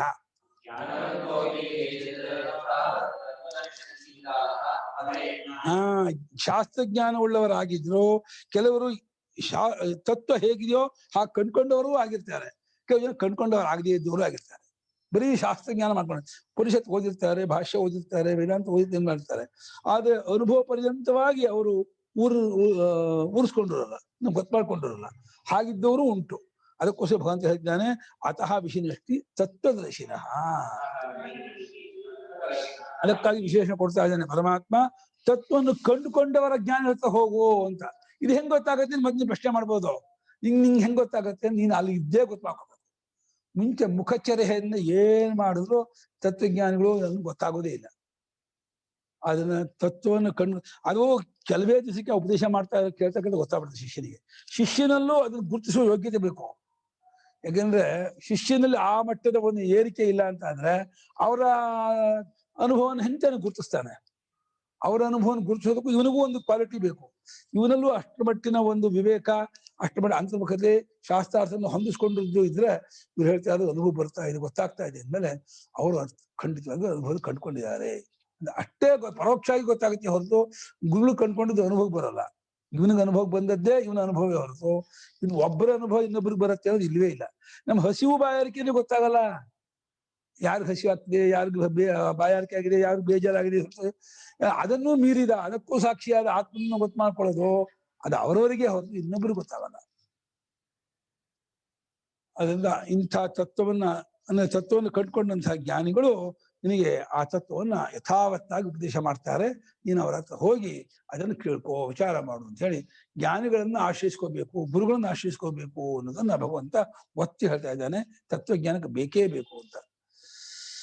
ಯೇ ಸಮ್ಯಕ್ ದರ್ಶಿನಃ ಕೈರುಪದಿಷ್ಟಂ ಜ್ಞಾನಂ ಕಾರ್ಯಕ್ಷಮಂ ಭವತಿ ನ ಇತರತು ಇತಿ ಭಗವತೋ ಮತಂ. ಯಾರು ಸರಿಯಾಗಿ ಕಂಡುಕೊಂಡವರಾಗಿರ್ತಾರೋ, ಇಲ್ಲಿ ಅನುಭವದಲ್ಲಿ ಗೊತ್ತು ಮಾಡ್ಕೊಂಡಿರ್ತಾರೋ, ಅವರು ಉಪದೇಶ ಮಾಡಿದ್ದಾದ ಜ್ಞಾನ ಪ್ರಭಾವ ಬೀರುತ್ತೆ. ಕಾರ್ಯಕ್ಷಮ ಅಂದ್ರೆ ಕಾರ್ಯ ಅಂದ್ರೆ ಎಫೆಕ್ಟ್ ಆಗೋದು, ಕ್ಷಮ ಅಂದ್ರೆ ತಕ್ಕದ್ದಾಗೋದು. ಆ ಪ್ರಭಾವ ಬೀರುವುದಕ್ಕೆ ತಕ್ಕದ್ದಾಗತ್ತೆ. ಯಾವತ್ತೂ ಅಷ್ಟೇ. ಇವಾಗ ನೆಹರು ಬಡತನ ಬಗ್ಗೆ ಹೇಳ್ತಿದ್ದಾಗ ಅವನಿಗೆ ಒಂದೊತ್ತು ಊಟ ಇಲ್ಲ ಅಂದ್ರೆ ನಂಬ್ತಿರ್ಲಿಲ್ಲ ಅಂತ ಎಷ್ಟೋ ಜನಕ್ಕೆ.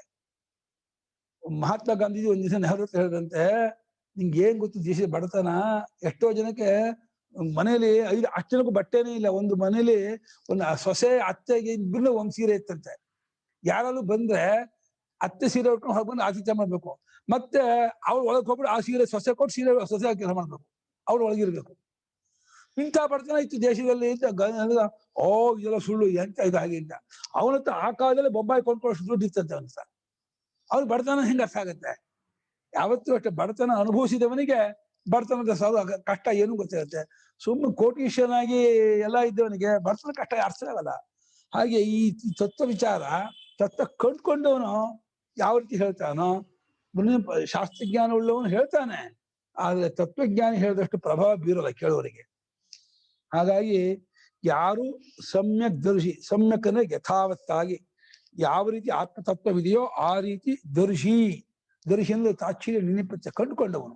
ಹೌದು, ಅಹಮಸ್ಮಿ ಪರಂ ಬ್ರಹ್ಮ ನಿತ್ಯ ಶುದ್ಧ ಬುದ್ಧ ಮುಕ್ತ ಸ್ವಭಾವ ಅಂತ ನೇರಾಗಿ ಆ ತತ್ವದಲ್ಲಿ ನೆಲೆ ನಿಂತು ಅದೇ ನನ್ನ ಸ್ವರೂಪ ಅಂತ ಹೇಳಿ ಕಂಡುಕೊಂಡವರು ಯಾರಿದ್ದಾರೆ, ಅವರಿಂದ ಉಪದೇಶಿಸಲ್ಪಟ್ಟ ಜ್ಞಾನ ಯಾವುದುಂಟೋ ಆ ಜ್ಞಾನವು ಕಾರ್ಯಕ್ಷಮ. ಕಾರ್ಯಕ್ಷಮ ಅಂದ್ರೆ ಪ್ರಯೋಜನ ಕ್ಷಮ ಅಂತ. ಕ್ಷಮ ಅಂದ್ರೆ ಅದಕ್ಕೆ ತಕ್ಕದ್ದು, ಯೋಗ್ಯ ಫಿಟ್ಟು ಅದನ್ನ ಉಂಟು ಮಾಡುತ್ತೆ, ಪ್ರಯೋಜನ ಉಂಟು ಮಾಡಿಕೊಡಿಸ್ತೆ. ಈ ಥರದ್ದು ಬೇರೆಯವರು ಸುಮ್ಮನೆ ಶಾಬ್ದ ಜ್ಞಾನದಿಂದ ಉಪದೇಶ ಮಾಡಿದ್ದು ಅದು ಕಾರ್ಯಕ್ಷಮವಾಗೋದಿಲ್ಲ ಎಂಬುದು ಭಗವಂತನ ಮತ, ಪರಮಾತ್ಮನ ಮತ. ಇದು ಪರಮಾತ್ಮ ಅಭಿಪ್ರಾಯ ಇಟ್ಕೊಂಡಿದ್ದಾನೆ.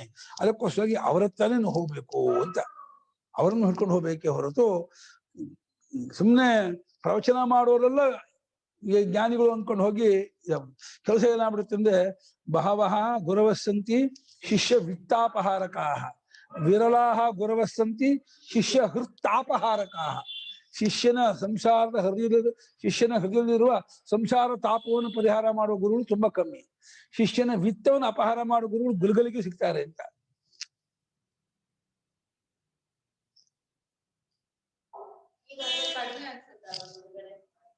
ತತ್ವವನ್ನು ತಿಳ್ಕೊಂಡವರು ಕಡಿಮೆ ಕಳ್ಕೊಂಡು ಸಿಗಲ್ಲ ಅಷ್ಟು. ತುಂಬಾ ಕಷ್ಟ, ಅಷ್ಟು ಸುಲಭ ಸಿಗೋದಿಲ್ಲ. ಅದು ಸಿಗೋದಕ್ಕೂ ಪುಣ್ಯ ಇರ್ಬೇಕಮ್ಮ. ನಮ್ಗೆ ಆಶ್ಚರ್ಯ ಆಗ್ತದೆ. ನಮ್ಮ ಸ್ವಾಮಿಗಳು ಹೊಳೆನರಸೀಪುರದಲ್ಲಿ 50 ವರ್ಷದ ಕಾಲ ಅವರು ಅದ್ ಮಾಡಿದ್ದಾರೆ. ಅಲ್ಲೇ ಇದ್ದು ಎಷ್ಟೋ ಜನ ಸ್ವಾಮಿಗಳು ಗೊತ್ತಿಲ್ಲ. ಅದೇ ಊರಲ್ಲೇ ಇದ್ದವರು. ನಾನು ನಮ್ಮ ತಂದೆ ಜಗಳ ಆಡ್ತಿದ್ದೆ. ನನಗೆ 15 ವರ್ಷ. ನಮ್ಮ ತಂದೆಯವರು 2001 ನಮ್ಮ ಅಣ್ಣ ಹೊರಟಿದ್ರು ಅದಕ್ಕೆ ಕರ್ಕೊಂಡು ಹೋಗ್ತೀನಿ ಬಾ ಅಂತ. ನಾನು ಬರ್ತೀನಿ, ನಾನು ನೋಡ್ಬೇಕು ಅಂತ ಸ್ವಾಮಿಗಳನ್ನ ನಾನು ನೋಡ್ಬೇಕು ಬಾ ಕರ್ಕೊಂಡು ಹೋಗೋದು ಹಠ ಮಾಡಿದೆ. ನಮ್ಮ ಇಷ್ಟನ್ನ ಮಂದಿ ಹೋಗಿ ಮಾಡ್ತಿದ್ದಲ್ಲ, ಈ ಸಲ ಕರ್ಕೊಂಡು ಹೋಗ್ತೀನಿ ಅಂತ ಹೊರಟಿದ್ದೆ. ನಮ್ಮ ತಂದೆ ಬೇಡ ಅವ್ನು ಕರ್ಕೊಂಡ್ಬೇಡ, ಯಾಕೆ ಬೇಕು ಅನ್ನೋದು. ಅಲ್ಲ ಹೋಗ್ತೀನಿ ನೋಡ್ಕೊಂಡ್ ಬರ್ತೀನಿ. ಏನ್ ನೋಡ್ಬೇಕು? ಅವ್ರಿಗೂ 2 ಕಣ್ಣು, 2 ಕಿವಿ, 2 ಮೂಗು, 2 ಬಾಯಿ ಇದೆ, ಏನ್ ನೋಡ್ಬೇಕು ಅವ್ನು. ಇದು ಅಧ್ಯಯನ ಮಾಡ್ತಾ ಇದ್ದೇವೆ, ಅಲ್ಲ ಗುರುಗಳು ಏನ್ ಬೇಡ ಏನ್ ಮಾಡಿ ಕಳಿಸ್ತಿಲ್ಲ ಇಲ್ಲ ನಮ್ಮ ತಂದೆಯವರು. ವರ್ಷ ಕಷ್ಟ ಆಯ್ತು ಮನೇಲಿ. ಬಸ್ ಚಾರ್ಜ್ ಕೊಡ್ಬೇಕು ಅಂದ್ರೆ 6 ರೂಪಾಯಿ ಟಿಕೆಟ್ ಇತ್ತು, ರೈಲ್ವೆ ಟಿಕೆಟ್ ಶಿವಮೊಗ್ಗದಿಂದ ಹೊಳೆನರಸೀಪುರಕ್ಕೆ. ಅಪ್ ಅಂಡ್ ಡೌನ್ 12 ರೂಪಾಯಿ. ಅಷ್ಟು ಖರ್ಚು ಮಾಡಕ್ಕೆ ಇಷ್ಟ ಆಗ್ತಿರ್ಲಿಲ್ಲ. ಬಹಳ ಒದ್ದಾಡೋರು. ಇಂತ ನೋಡುವ ಈಗ ವಿದ್ಯಾಭ್ಯಾಸಕ್ಕೆ ಹೋಗಲಿ ವಿದ್ಯಾಭ್ಯಾಸ ಕಲ್ತ್ಕೊಂಡು ಹೋಗ್ತಿದ್ದಾನೆ ಹಾಗೆ ಅಂತ. ಅದು ನೋಡೋ ಅವಕಾಶ ಸಿಗ್ಲಿಲ್ಲ ನಮ್ಗೆ ಕೊನೆಯವರೆಗೂ ನಮ್ಮ ತಂದೆ ಹೇಳ್ತೇನೆ, ನೀವು ನನ್ನ ಕಳಿಸ್ಲೇ ಇಲ್ಲ, ನಿಮ್ಗೆ ತೋರಿಸ್ಲೇ ಇಲ್ಲ, ನಾನು ಮಾಡಲಿಲ್ಲ. ಏನ್ ನೋಡ್ಬೇಕು ಏನು ಅಲ್ಲ, ಶಾಸ್ತ್ರದ ತತ್ವಜ್ಞಾನಿಗಳನ್ನ ಕಾಣಬೇಕು ನೋಡ್ಬೇಕು ಅಂತ ಹೇಳ್ತಾರೆ. ಅಯ್ಯೋ ತತ್ವಜ್ಞಾನಿಗಳಂತ ಎಲ್ಲಾ ಮಹಾತ್ಮರು ತತ್ವಜ್ಞಾನಿಗಳು ಕಣ, ಅದನ್ನ ಅದ್ ನೋಡ್ಬೇಕಲ್ಲ ಅಂತಂದೆ. ನೀ ತತ್ವಜ್ಞಾನ ತತ್ವಜ್ಞಾನ ಅಂತ ಇರ್ಬೇಕಲ್ಲ ಅಂದೆ. ಅದಕ್ಕೆ ಇಲ್ಲ, ನೀನ್ ತತ್ವ ವಿಚಾರ ಮಾಡ್ತಾ ಇದ್ರೆ ತತ್ವಜ್ಞಾನ ಆಗುತ್ತೆ. ನಾನಂದಲ್ಲ ಆಗೋದಿಲ್ಲ ಅದು. ಅವರು ಉಪದೇಶ ಮಾಡಿದ್ದು ಕಾರ್ಯಕ್ಷಮವಾಗತ್ತೆ ಹೊತ್ತು ಬೇರೆಯವ್ರದ್ದು ಆಗೋಲ್ಲ ಎಂಬುದು ಭಗವಂತನ ಅಭಿಪ್ರಾಯ. ತಥಾಚ ಸತಿ ಇದಮಪಿ ಸಮರ್ಥಂ ವಚನಂ. ಹಾಗಾದಾಗ ಈ ಮುಂದಿನ ಶ್ಲೋಕ ಇದೆಯಲ್ಲ, ಮುಂದಿನ ವಾಕ್ಯ, ಅದು ಕೂಡ ಅರ್ಥಯುಕ್ತವಾದ ಮಾತು. ಸಮರ್ಥ ಅಂದ್ರೆ ಅರ್ಥೇನ ಸಹವರ್ತತೆ ಸಮರ್ಥಂ. ಅರ್ಥ ಅಂದ್ರೆ ವಿಷಯ. ಇದು ಸರಿಯಾದಂತ ವಿಷಯದಿಂದ ಕೂಡಿಕೊಂಡದ್ದಾದ ಮಾತು, ಯುಕ್ತವಾದ ಮಾತು ಅಂತ ಆಗತ್ತೆ. ಯಾವ ಮಾತು?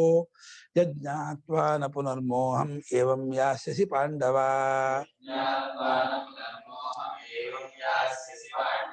ಯೇನ ಭೂತಾನ್ಯಶೇಷೇಣ ದಕ್ಷಸ್ಯಾತ್ಮನ್ಯಥೋ ಮಯಿ.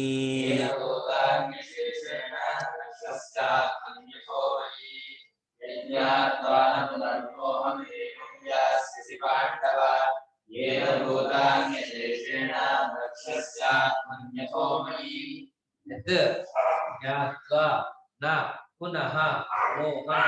ಏವಂ ಯಾಸ್ಯಸಿ ಪಾಂಡವ ಯೇನ ಭೂತಾನಿ ಶೇಷೇಣ ದ್ರಕ್ಷ್ಯಸಿ ಆತ್ಮನಿ ಅಥೋ ಮಯಿ. ದ್ರಕ್ಷ್ಯಸಿ ಯಾವ್ದಾತು?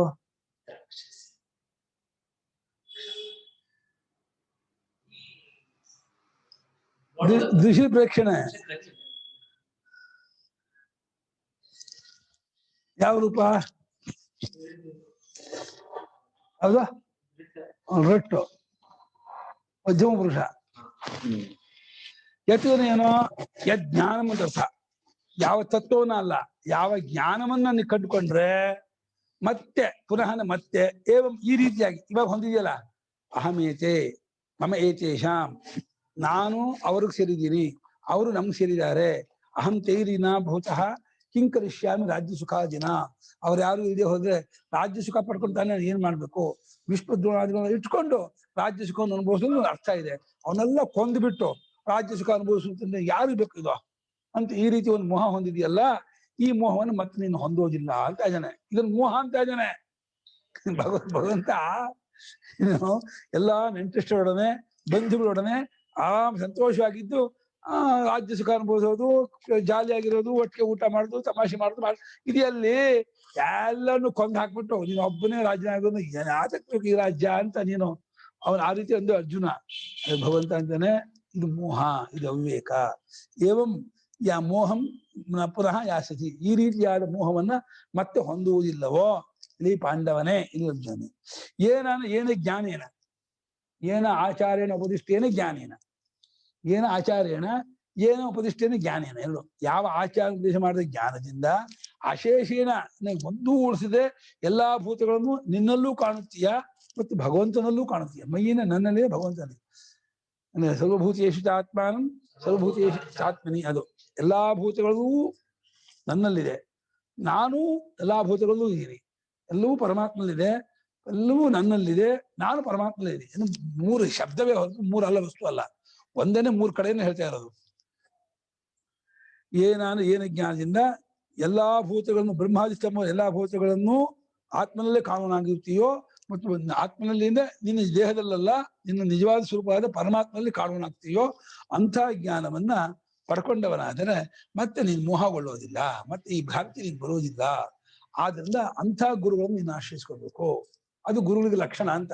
ಇನ್ನು ಯಾರ ಉಪದೇಶವನ್ನು ಕೇಳುತ್ತಾ ಕೇಳುತ್ತಾ ಸಮಸ್ತವೂ ಭಗವಂತನಲ್ಲಿದೆ, ಎಲ್ಲವೂ ಪರಮಾತ್ಮನಲ್ಲಿದೆ, ಎಲ್ಲವೂ ನನ್ನಲ್ಲೇ ಇದೆ, ನಾನು ಆ ಸ್ವರೂಪದವನಾಗಿದ್ದೀನಿ ಅಂತ ನೀವು ಗುರುತಿಸ್ಕೋತೀಯೋ, ಯಾರ ಉಪದೇಶ ಅವರನ್ನ ಸದ್ಗುರು ನಂಬ್ಕೋ. ನೀನ್ ಕೇಳ್ತಾ ಕೇಳ್ತಾ ಅದು ಹೌದು, ಅವ್ರು ಹೇಳ್ತಾ ಇರೋದು ಹೊಂದತ್ತೆ, ಯುಕ್ತಿ ಹೊಂದತ್ತೆ, ಶಾಸ್ತ್ರಕ್ಕೆ ಅನುಭವಕ್ಕೆ ಹೊಂದತ್ತೆ, ನಿಂಗೆ ಅರ್ಥ ಆಗ್ತಾ ಹೋಯ್ತು ಅಂದ್ರೆ ಅವ್ರನ್ನ ಗುರು ನಂಬ್ಕೋ. ಯಜ್ಞಾತ್ವ ಯಜ್ಞಾನಂ ತೈಹಿ ಉಪದಿಷ್ಟಂ ಅಧಿಕ. ಯಾವ್ದು 2 ಸಲ? Knowing which thou wilt never again fall into delusion, Pandava, and by which thou wilt see all being ನಿನ್ನಲ್ಲಿ ನೋಡ್ತೀಯ, ಮತ್ತೆ ನನ್ನಲ್ಲಿ, ನಿನ್ನಲ್ಲಿ, ಅಲ್ಲಿ ನಿನ್ನಲ್ಲಿ ಅಂತ ಅನ್ಕೊಂಡಾಗ ನೀನು ಒಂದು ಯಾವ್ದು ಇವಾಗ ತಿಳ್ಕೊಂಡಿದ್ದಿಲ್ಲ, ಆ ನೀನನ್ನಲ್ಲ, ನಿಜವಾಗಿ ನಾನು ನೀನು ಒಂದಾಗಿರುವ ನಿನ್ನಲ್ಲಿ. ಮತ್ತು ನನ್ನಲ್ಲಿ ಅಂತ ತಗೊಳ್ಳೋದು, ಎಲ್ಲವೂ ತನ್ನಲ್ಲಿದ್ದಾನೆ, ತಾನು ಆ ಭಗವಂತನಲ್ಲಿ ಎಲ್ಲವೂ ಭಗವಂತನಲ್ಲಿದ್ದಾನೆ ಅಂತ ತಗೊಳ್ತಾನೆ. ಅಲ್ಲಿ ಈ 2 ನಾನು ಒಂದೇ, ಅವನು ಕಲ್ಪಿತ ನಾನು, ಒಂದು ಪರಮಾರ್ಥ ನಾನು. ಕಲ್ಪಿತ ನಾನು ಹೇಳ್ತಾ ಇಲ್ಲ, ನಿಜವಾದ ನಾನಾಗಿರ್ತಕ್ಕ ಸ್ವರೂಪದಲ್ಲಿ ಎಲ್ಲವೂ ಇದೆ ಅಂತ. ಅದೇ ಭಗವಂತ ಆದ್ನ ಅದರಲ್ಲೇ ಎಲ್ಲವೂ ಇದೆ ಅಂತ. ಕಲ್ಪಿತ ನಾನು ಬಿಟ್ಕೋಬೇಕಲ್ಲ, ಕೊಡೋ ಅಲ್ಲೇ ಇಡೋ, ಅದ್ ಸಮೇತ ಕೊಡೋ. ಹೇಳಿರೋ ಶೈಲಿ ಆತರ ಅಷ್ಟೇ, ಒಂದಾದ್ಮೇಲೆ ಒಂದು ಅಂತ ಅಲ್ಲ ಅಷ್ಟೇ. ಅದು ಒಂದು ಜ್ಞಾನಕ್ಕೆ 2 ಆಗುತ್ತೆ, ಒಂದು ಬೇರೆ ಬೇರೆ ದೃಷ್ಟಿಕೋನದಿಂದ ಹೇಳ್ತಾರೆ ಅಷ್ಟೇ. ಅದು 2 ಪ್ರಯತ್ನ ಇಲ್ಲ, ಒಂದು ಜ್ಞಾನಕ್ಕೆ 2 ಸಲ ಆಗತ್ತೆ. ತನ್ನಲ್ಲಿ ಎಲ್ಲ ಕಂಡುಕೊಳ್ಳುತ್ತಲೇ ಎಲ್ಲವೂ ಪರಮಾರ್ಥದಲ್ಲೇ ಇದೆ, ಬ್ರಹ್ಮದಲ್ಲೇ ಇದೆ ಅಂತ ತಾನೇ ಗೊತ್ತಾಗತ್ತೆ. ಎರಡು ಮೇಲಿಂದ 30 ಅಡಿ ಇದೆ ಅನ್ನೋ ಒಂದು, ಕೆಳಗಿರೋ ಮೇಲ್ 30 ಅಡಿ ಇದೆ ಅನ್ನೋ ಒಂದು. ಒಂದೇ ಬಾವಿ 30 ಅಡಿ ಆಳ ಅಂದ್ರು 30 ಅಡಿ ಎತ್ತರ ಅಂದ್ರು ಒಂದೇ ಅಳತೆಯನ್ನು 2 ಕಡೆಯಿಂದ ಹೇಳೋ ಹಾಗೆ ತಾನು ಭಗವಂತನು ಬೇರೆ ಅಲ್ಲ ಅಂತ ಆದ್ರಿಂದ ತನ್ನಲ್ಲಿ ಕಂಡ್ಕೊಳ್ತಾನೆ ಅಂದ್ರೆ ಅರ್ಥ ಭಗವಂತನು ಕಂಡ್ಕೊಳ್ತಾನೆ ಅಂತ ಅರ್ಥ. ಯಜ್ಞಾತ್ವ ಮೂಲ ಪದ, ಯಜ್ಞಾನಂ ತೈಹಿ ಉಪದಿಷ್ಟಂ ಅಧಿಗಮ್ಯ ಪ್ರಾಪ್ಯ ಪುನಃ ಭೂಯಃ ಮೋಹಂ ಏವಂ ಯಥಾ ಇದಾನಿ ಮೋಹಂ ಗತೋಸಿ ಪುನಃ ಏವಂ ನಯಾಸ್ಯಸಿ ಹೇ ಪಾಂಡವ. ಯಾವ ಜ್ಞಾನವನ್ನ ನೋಡಿ, ಜ್ಞಾನವೇ ಟಾಪಿಕ್ಕೋ. ಲೋಕದಲ್ಲಿ ಜ್ಞಾನಕ್ಕೆ ಎಲ್ಲವೂ ಟಾಪಿಕ್ಕೋ, ಇಲ್ಲಿ ಜ್ಞಾನವೇ ಟಾಪಿಕ್ಕು. ಈಗ ಅರಿವಿಗೆ ಗಣಿತ ಟಾಪಿಕ್ಕು, ಅರಿವಿಗೆ ಸೈನ್ಸ್ ಟಾಪಿಕ್ಕು, ಅರಿವಿಗೆ ಭಾಷೆ ಟಾಪಿಕ್ಕು. ಅರಿವು ಇರುತ್ತೆ, ಅರಿವು ಇಲ್ಲಿ ಜ್ಞಾನವನ್ನೇ ವಿಷಯ ಮಾಡ್ಕೊಳ್ತಾ ಇದ್ದಾನೆ, ಜ್ಞಾನವನ್ನೇ ತಿಳ್ಕೊಂತಾ ಇದ್ದಾನೆ. ನೋಡಿ, ಜ್ಞಾನವನ್ನೇ ಸರಿ ಮಾಡ್ಕೋಬೇಕಾಗಿರೋದು. ಇವಾಗ ಜ್ಞಾನವೇ ತಪ್ಕೊಂಡಿದೆ, ತಪ್ಕೊಂಡ ಜ್ಞಾನದಿಂದ ಅನರ್ಥವಾಗಿದೆ ಅಂತ ಆದ್ರಿಂದ ಜ್ಞಾನವನ್ನೇ ಸರಿಪಡಿಸ್ಕೋಬೇಕು. ಅಲ್ಲಿ ವೃತ್ತಿಜ್ಞಾನದ ತಪ್ಪಲಿಕ್ಕೆ ಇದೆಯಲ್ಲ, ಅದು ಸರಿ ಮಾಡ್ಕೋದ್ರೆ ಅರ್ಥ. ಬುದ್ಧಿಯಲ್ಲಿ ತಪ್ಪು ನಿಶ್ಚಯ ಇದೆ, ಬುದ್ಧಿಯಲ್ಲಿರ್ತಕ್ಕಂಥ ತಪ್ಪು ನಿಶ್ಚಯವನ್ನ ಬಿಟ್ಕೋ, ಸರಿ ತಿಳ್ಕೊ. ಇದರಲ್ಲಿ ನಾನು ಪ್ರಮಾತೃ ಜೀವ ಸಂಸಾರಿ ಅಂತ ಹೇಳಿ ಮಾಡ್ಕೊಂಡ್ಬಿಟ್ಟಿದೀವಲ್ಲ, ಇದನ್ನ ಬಿಟ್ಕೋ. ಅವರು ಉಪದೇಶ ಮಾಡಿದ್ದಾದ ಜ್ಞಾನವನ್ನ ಹೊಂದಿ ಪಡ್ಕೊಂಡು ಮತ್ತೆ ಈ ರೀತಿಯಾಗಿ ಈಗ ಹೇಗೆ ನಾನು ಅವ್ರು ನಮ್ಮವರು, ಅವ್ರು ಇರೋದು ನಾನು ಇರೋದಿಲ್ಲ, ನಾನು ರಾಜ್ಯ ಖಾತೆ ಮಾಡ್ಕೊಳ್ತಾನೆ, ಏನಾಗಬೇಕಾಗಿದೆ ಅಂತ ಈ ರೀತಿಯಾಗಿ ಒಂದು ಮೋಹನ್ ಹೊಂದಿದೆಯಲ್ಲಪ್ಪ ಅರ್ಜುನ, ಈ ಪ್ರಕಾರವಾದ ಮೋಹವನ್ನ ಮತ್ತೆ ನೀನು ಹೊಂದುವುದಿಲ್ಲವೋ. ಈ ಜ್ಞಾನ ವಿಧೇಯದಕ್ಕೆ ನೀನು ಈ ರೀತಿ ಮೋಹ ಹೊಂದಿದೀಯಾ ಅಂತ ಇದ್ದಾನೆ. ಈ ಜ್ಞಾನ ಬಂದಿದ್ರೆ ನಿನಗೆ ಈ ಮೋಹ ಬರ್ತಿಲ್ಲ. ಭೀಷ್ಮನಿಗೆ ಮೋಹ ಇಲ್ಲ, ದ್ರೋಣರಿಗಿಲ್ಲ, ಯಾಕಂದ್ರೆ ಅವರು ನಿಷ್ಠಾವಂತರಾಗಿದ್ದಾರೆ, ಅವ್ರಿಗೆ ಈ ಮೋಹ ಇಲ್ಲ. ನಿನಗೆ ಆ ಮೋಹ ಇದೆ, ಅಂಥವ್ನು ಕೊಲ್ಲುವಂತ ಇದ್ದಾನೆ. ಯಾರಿಗೆ ಈ ಮೋಹವಿಲ್ಲವೋ ಅಂತ ಭೀಷ್ಮ ದ್ರೋಣಾದಿ ಕೊಲ್ಲು ಯುದ್ಧದಲ್ಲಿ ಅಂತ ಇದ್ದಾನೆ. ಯಾವ ನೆಲೆ ನಿಂತಿದ್ದಾನೆ ಭಗವಂತ ಯೋಚನೆ ಮಾಡಿ. ಅಂದ್ರೆ ಎಷ್ಟು ಅವನಿಗೆ ಧರ್ಮದ ಇದು ಗತಿ ಇದು ಸೂಕ್ಷ್ಮತೆ, ಧರ್ಮಕ್ಕೆ ತತ್ವಜ್ಞಾನಿಗಳು ಹೊರಚಲ್ಲ, ಇನ್ನೊಬ್ರು ಹೊರಚಲ್ಲ. ಯುದ್ಧಕ್ಕೆ ಬಂದ್ರೆ ಅವ್ರಿಗೂ ಶಿಕ್ಷೆ ಉಂಟೇ ಉಂಟು. ಅಶೋಚ್ಯಾನ್ ಶೋಚಸ್ತುನಿಗೆ ನ ಶೋಚ್ಯಾನ್ ಅಶೋಚ್ಯಾನ್ ಭೀಷ್ಮ ದ್ರೋಣಾದಯ ಸದ್ವೃತ್ತತ್ವಾತ್ ಪರಮಾರ್ಥ ಸ್ವರೂಪೇ ಅಂತ ನಿತ್ಯತ್ವಾತ್ ಅಂತಂದ. ಸದ್ವೃತ್ತರನ್ನು ಕೊಲ್ಲಬೇಕೋ ಕೊಲ್ಲಬಾರ್ದು ಅಂತಂದ್ರೆ, ಸದ್ವೃತ್ತನ ಕೊಲ್ಲಬಾರ್ದು ನಮ್ಮ ಲೋಕದಲ್ಲಿ ನಡವಳಿಕೆ, ಸತ್ಪುರುಷನ್ ಕೊಲ್ಲಬಾರ್ದು ಅಂತ. ಭಗವಂತ ಸದ್ವೃತ್ತನ ಸತ್ಸುವ ನೆಲೆ ನಿಂತವ್ರು ನೀವು ಕೊಂದು ಅವ್ರಿಗೇನು ಆಗಲ್ಲ ಅಂತ ಇದ್ದೇನೆ. ಅದೇ ಯುಕ್ತಿ ತಗೊಂಡು ಅರ್ಜುನ, ಅಯ್ಯೋ ಗುರು ಸದ್ವೃತ್ತರು ಅಂತಿದ್ಯಾ, ಅವ್ರನ್ನ ಹೆಂಗ್ ನನ್ ಕೊಲ್ಲಿ ಅಂತ ಕೇಳ್ಬೋದಾಗಿತ್ತು. ಸದ್ವೃತ್ತರಾದ್ರಿಂದಲೇ ಅವರಿಗೆ ಏನು ಆಗೋಲ್ಲ ನೀನ್ ಕೊಂದದ್ರಿಂದ ಅಂತ. ನಿನಗೆ ಆಗ್ಬೋದು ಮೋಹ, ಅವ್ರಿಗೇನು ಮೋಹ ಇಲ್ಲ.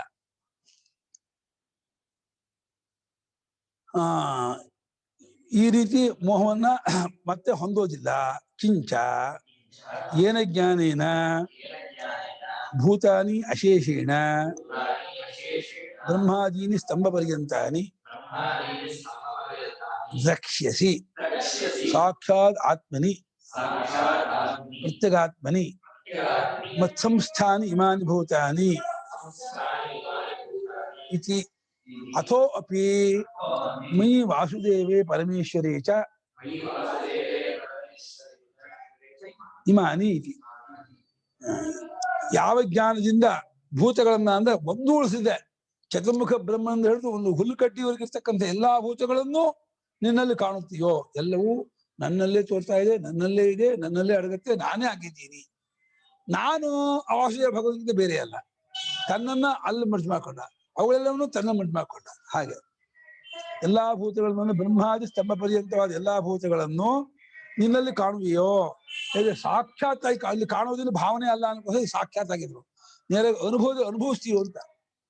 ಸಾಕ್ಷಾತ್ ಶಬ್ದ ಏನ್ ಹೇಳುತ್ತೆ ಅಂದ್ರೆ ವ್ಯವಧಾನ ಇಟ್ಕೊಂಡು ಕಾಣೋದಲ್ಲ, ಅಭಿಷೇಕ ಇಟ್ಕೊಂಡು ಆದಿತ್ಯೋ ಬ್ರಹ್ಮ, ವಿದ್ಯುತ್ ಬ್ರಹ್ಮ, ಆಕಾಶೋ ಬ್ರಹ್ಮ ಆ ತರಹ ಅಲ್ಲ. ಇದು ನೇರಾಗಿ ನಾನೇ ಆ ಸ್ವರೂಪವಾಗಿದ್ದೀನಿ, ಸಮಸ್ತ ಭೂತಗಳ ಸ್ವರೂಪವು, ಸಮಸ್ತ ಜಗತ್ತಿನ ಸ್ವರೂಪವು ನಾನೇ ಆಗಿದೆ, ಎಲ್ಲಾ ಭೂತ ಸ್ವರೂಪವು ನಾನೇ ಆಗಿದ್ದೀನಿ ಅಂತೇಳಿ ನೇರಾಗಿ ನಿನ್ನಲ್ಲಿ ಪ್ರತ್ಯೇಗಾತ್ಮನಲ್ಲಿ ಇಮಾನಿ ಭೂತಾನಿ ಮತ್ ಸಂಸ್ಥಾನಿ, ಈ ಎಲ್ಲಾ ಬ್ರಹ್ಮಾದಿ ಸಮುದ್ರದ ಎಲ್ಲಾ ಭೂತಗಳು ನನ್ನಲ್ಲೇ ಇವೆ. ಈ ನನ್ನಲ್ಲೇ ಇವೆ ಅಂದ್ರೆ ಪಾತ್ರೆಯಲ್ಲಿ ಹಾಲಿರುವ ಹಾಗೆ ಅಲ್ಲ, ನಾನೇ ಆಗಿದ್ದೀನಿ, ನಾನೇ ಹೀಗೆಲ್ಲ ತೋರ್ತಿರೋದು. ನನ್ನಲ್ಲಿ ಲಿಟ್ರೇಚರ್ ಮೀನ್ ತಗೊಂಡಾಗ, ಅಕ್ಷರಾರ್ಥ ತಗೊಂಡಾಗ ನಾನು ನನ್ನಲ್ಲಿ ಇವಳು ಕೂತ್ಕೊಳ್ಳೋದು ಹಾಗನ್ಸತ್ತೆ, ಹಾಗಲ್ಲ.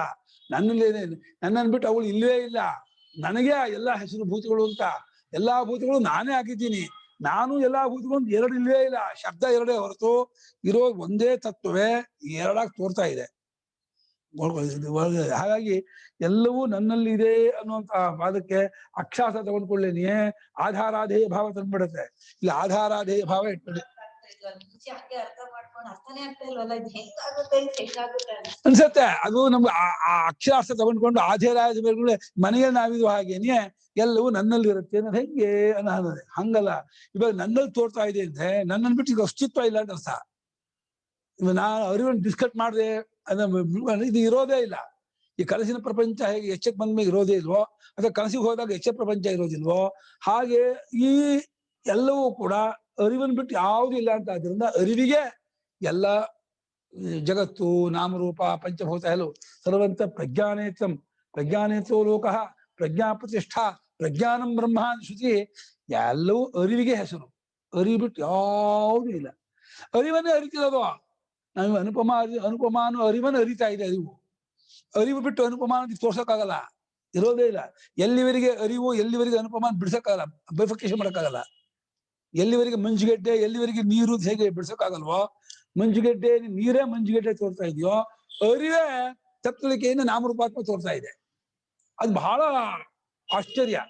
ಅರಿವಿನ ಸ್ವಭಾವ, ಅರಿವು ನಿರವಯವ, ಅರಿವು ಏಕ, ಅರಿವು ಅವಿಕ್ರಿಯ, ಆ ಅರಿವು ಸುಚೇತನ, ಇದು ಅಚೇತನವಾಗಿ ಅನೇಕವಾಗಿ ಸಾವಯವವಾಗಿ ಈ ದೃಶ್ಯ ಕಾಣ್ತಾ ಇದೆಯಲ್ಲ, ಹೆಂಗೆ ಅರಿವು? ಅದು ದೃಕ್ಕು, ಇದು ದೃಶ್ಯ. ಅದು ನಿರವಯವ, ಇದು ಸಾವಯವ. ಅದು ಚೇತನ, ಇದು ಅಚೇತನ. ಅದು ಏಕ, ಇದು ಅನೇಕ. ಹೆಂಗಾಯ್ತು ಅಂತ ಆಗಿದೆಯಲ್ಲ ಅಂತ. ತರ್ಕ ಯುಕ್ತಿಯಿಂದ ಹೊಂದಲ್ಲ, ಆದ್ರೆ ಅವಿಚಾರಿತ ಸಿದ್ಧವಾಗಿ ತೋರ್ತಾ ಇದೆಯಲ್ಲ. ಹಗ್ಗ ಹಾವಾಗ ಸಾಧ್ಯನೋ? ಹಗ್ಗ ಏನ್ ಮಾಡಿದ್ರೆ ಹಾವಾಗ ಬರಲ್ಲ, ಅದು ಹಾವಾಗ ತೋರುತ್ತಲ್ಲ. ಯಾವತ್ತಿಗೂ ಅಜ್ಞಾನಕ್ಕೆ ಲಾಜಿಕ್ ಬರಲ್ಲ. ಲಾಜಿಕ್ ಅಜ್ಞಾನ ಕೊಡಕ್ ಬರಲ್ಲ. ಅಜ್ಞಾನ ಯಾಕೆ ಮರ್ತೇನೆ ಲಾಜಿಕ್ ಕೊಡ್ತಿರೋ? ಮರವಿಗೆ ಲಾಜಿಕ್ ಇಲ್ಲ, ಮರ್ತೋಯ್ತಪ್ಪ, ಯಾಕೆ ಮರ್ತೋಯ್ತು. ಮರವಿಗಾಗ್ಲಿ ಅಜ್ಞಾನಕ್ಕಾಗಲಿ ಯಾವ ಇದು ಕೊಡೋಕ್ಕಾಗಲ್ಲ. ಏನ್ ಕೊಟ್ರು ಅದು ಸಮಾಧಾನ ಆಗಲ್ಲ. ಅಥೋ ಅಪಿನ ಅಷ್ಟೇ ಅಲ್ಲದೇನೆ, ಅಥೋ ಅನ್ನೋದು ಆ ಮೂಲ ಪದ, ಅದು ಅಪಿ ಭಾಷ್ಯ, ಅದೇ ಅಷ್ಟೇ ಅಲ್ಲದೇನೆ ವಾಸುದೇವನಾದ ನನ್ನಲ್ಲಿ ನೋಡಿ, ನನ್ನಲ್ಲಿ ಏನೋ ಭಾಷ್ಯಕಾರರು ಸೇರಿಸಿದ್ರು ವಾಸುದೇವೇ ಮಯಿ ಅಂತ. ನನ್ನಲ್ಲಿ ಏನು ಪ್ರಮಾಸವಾದ ನನ್ನಲ್ಲ, ವಾಸುದೇವ ಭಗವಂತನಾದ ನನ್ನಲ್ಲಿ ಪರಮೇಶ್ವರಲ್ಲಿ ಎಲ್ಲಾ ಭೂತಗಳು ಇವೆ, ಎಲ್ಲಕ್ಕೂ ನಾನೇ ಆಗಿದೆ. ಮಸ್ತ ಮಯಾ ತತಮಿದಂ ಸರ್ವಂ ಜಗದ ವ್ಯಕ್ತ ಮೂರ್ತಿನ ಮಸ್ಥಾನಿ ಸರ್ವಭೂತಾನಿ ಅಜಮಸ್ಥಾನಿ ಭೂತಾನಿ ಪಶ್ಯ. 7ನೇ ಅಧ್ಯಾಯ ಹೇಳ ಅದೇ 9 ಮಯಾತದ ಬಿದಂ ಸರ್ವ. ಹೌದು 9, ಹೌದು 7 ಅಲ್ಲ, 9ನೇ ಅಧ್ಯಾಯ ಕರೆಕ್ಟು. ಕ್ಷೇತ್ರಜ್ಞೇಶ್ವರ ಏಕತ್ವಂ ಸರ್ವೋಪನಿಷತ್ ಪ್ರಸಿದ್ಧಂ ರಕ್ಷಸಿ ಇತ್ಯರ್ಥ. ಕ್ಷೇತ್ರಜ್ಞನಿಗೂ ಈಶ್ವರನಿಗೂ ಏಕತ್ವ. ಕ್ಷೇತ್ರಜ್ಞ ಆಗಿ ತೋರ್ತಾ ಇದ್ದಾನೆ.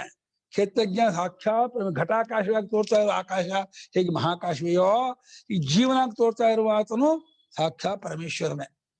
ಅದು ಬುದ್ಧಾದುಪಾದಿಯಿಂದ ಜೀವನಾಗಿದ್ದಾನೆ ಅಷ್ಟೇ. ಹಾಗಾಗಿ ಕ್ಷೇತ್ರಜ್ಞನಾಗಿ ತೋರಿಸುವ ಜೀವನಿಗೂ ಈಶ್ವರನಿಗೂ ಏಕತ್ವವನ್ನು ಅಂದ್ರೆ ಸ್ವರೂಪದ ಒಂದೇ ಎಂಬುದಾಗಿ ಇರೋದು ಅನ್ನೋದು ಎಲ್ಲಾ ಉಪನಿಷತ್ತು ಸಿದ್ಧವಾಗಿರ್ತಕ್ಕಂಥ ವಿಚಾರ. ಸಮಸ್ತ ಉಪನಿಷತ್ತು ಒಕ್ಕೊರನಿಂದ ಜೀವನೇ ಪರಮಾತ್ಮನು, ಪರಮಾತ್ಮನೇ ಜೀವನಾಗಿ ತೋರ್ತಾ ಇದ್ದಾನೆ. ಜೀವ ಪರಮಾತ್ಮ ಇಬ್ಬರಿಲ್ಲ, ಇಬ್ಬರಲ್ಲ, 2 ಶಬ್ದವೇ ಹೊರತು 2 ವಸ್ತು ಅಲ್ಲ. ಅದು 2 ಇಲ್ಲ, ಅದು 2 ಅಲ್ಲ.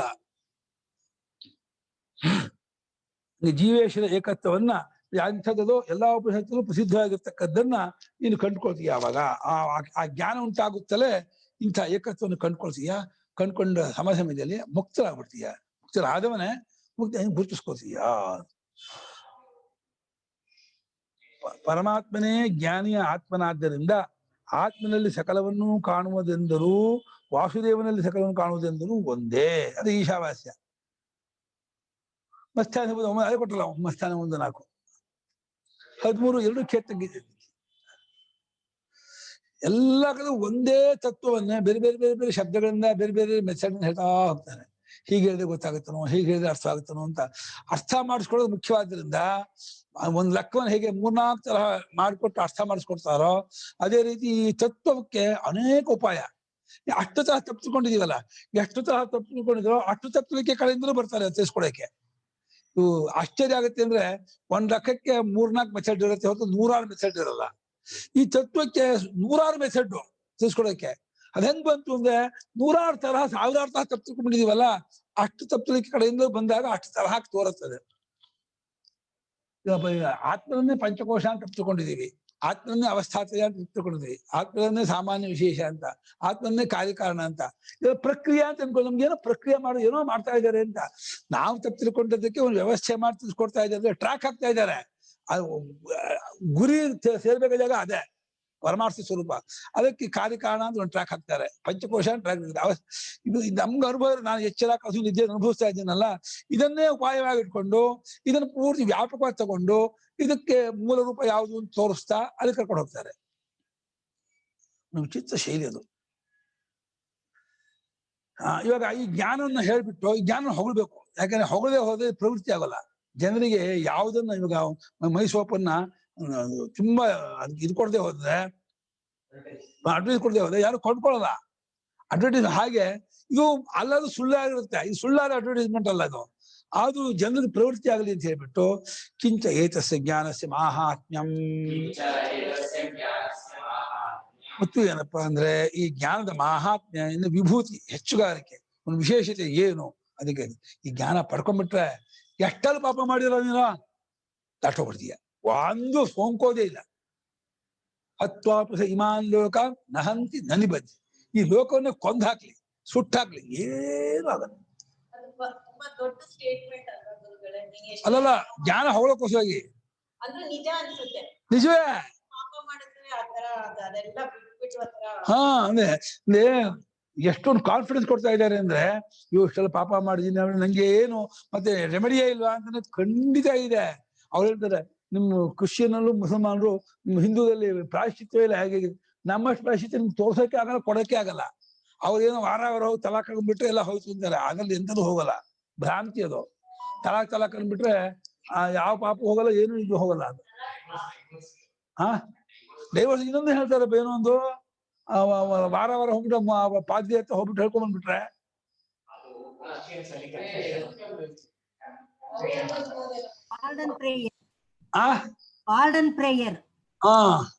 ಅಂತ ಅಂದ್ಬಿಟ್ರೆ ಆ ವಾರ ಪಾಪಲ್ಲಿ ಹೋಗ್ಬಿಡುತ್ತಂತೆ. ಅಷ್ಟಕ್ಕೆ ಹೋಗೋದಾಗಿದ್ರೆ ಹುಚ್ಚ ಅಂತಾರೆ. ನಮ್ಮ ಶಾಸ್ತ್ರದಲ್ಲಿ ಒಂದೊಂದು ಪಾಪಕ್ಕೂ ಎಷ್ಟೆಷ್ಟು ಪ್ರಾಯಶ್ಚಿತ್ತ ಹೇಳ್ತಾರೆ. ಅಯ್ಯೋ ಸಿಕ್ಕಾಪಟ್ಟೆ ಹೇಳ್ತಾರೆ. ಈ ಸುಮ್ಮನೆ ಪಾಡನ್ ಅಂದ್ಬಿಟ್ರೆ, ಪಾಡನ್ ಮೀನ್ಬಿಟ್ರೆ ಹೋಗ್ಬಿಡುತ್ತಲ್ಲ. ಅಪಿ ಚೇದಸಿ ಪಾಪೇಭ್ಯಃ ಸರ್ವೇಭ್ಯಃ ಪಾಪಕೃತ್ತಮಃ ಸರ್ವಂ ಜ್ಞಾನಪ್ಲವೇನೈವ ವೃಜಿನಂ ಸಂತರಿಷ್ಯಸಿ.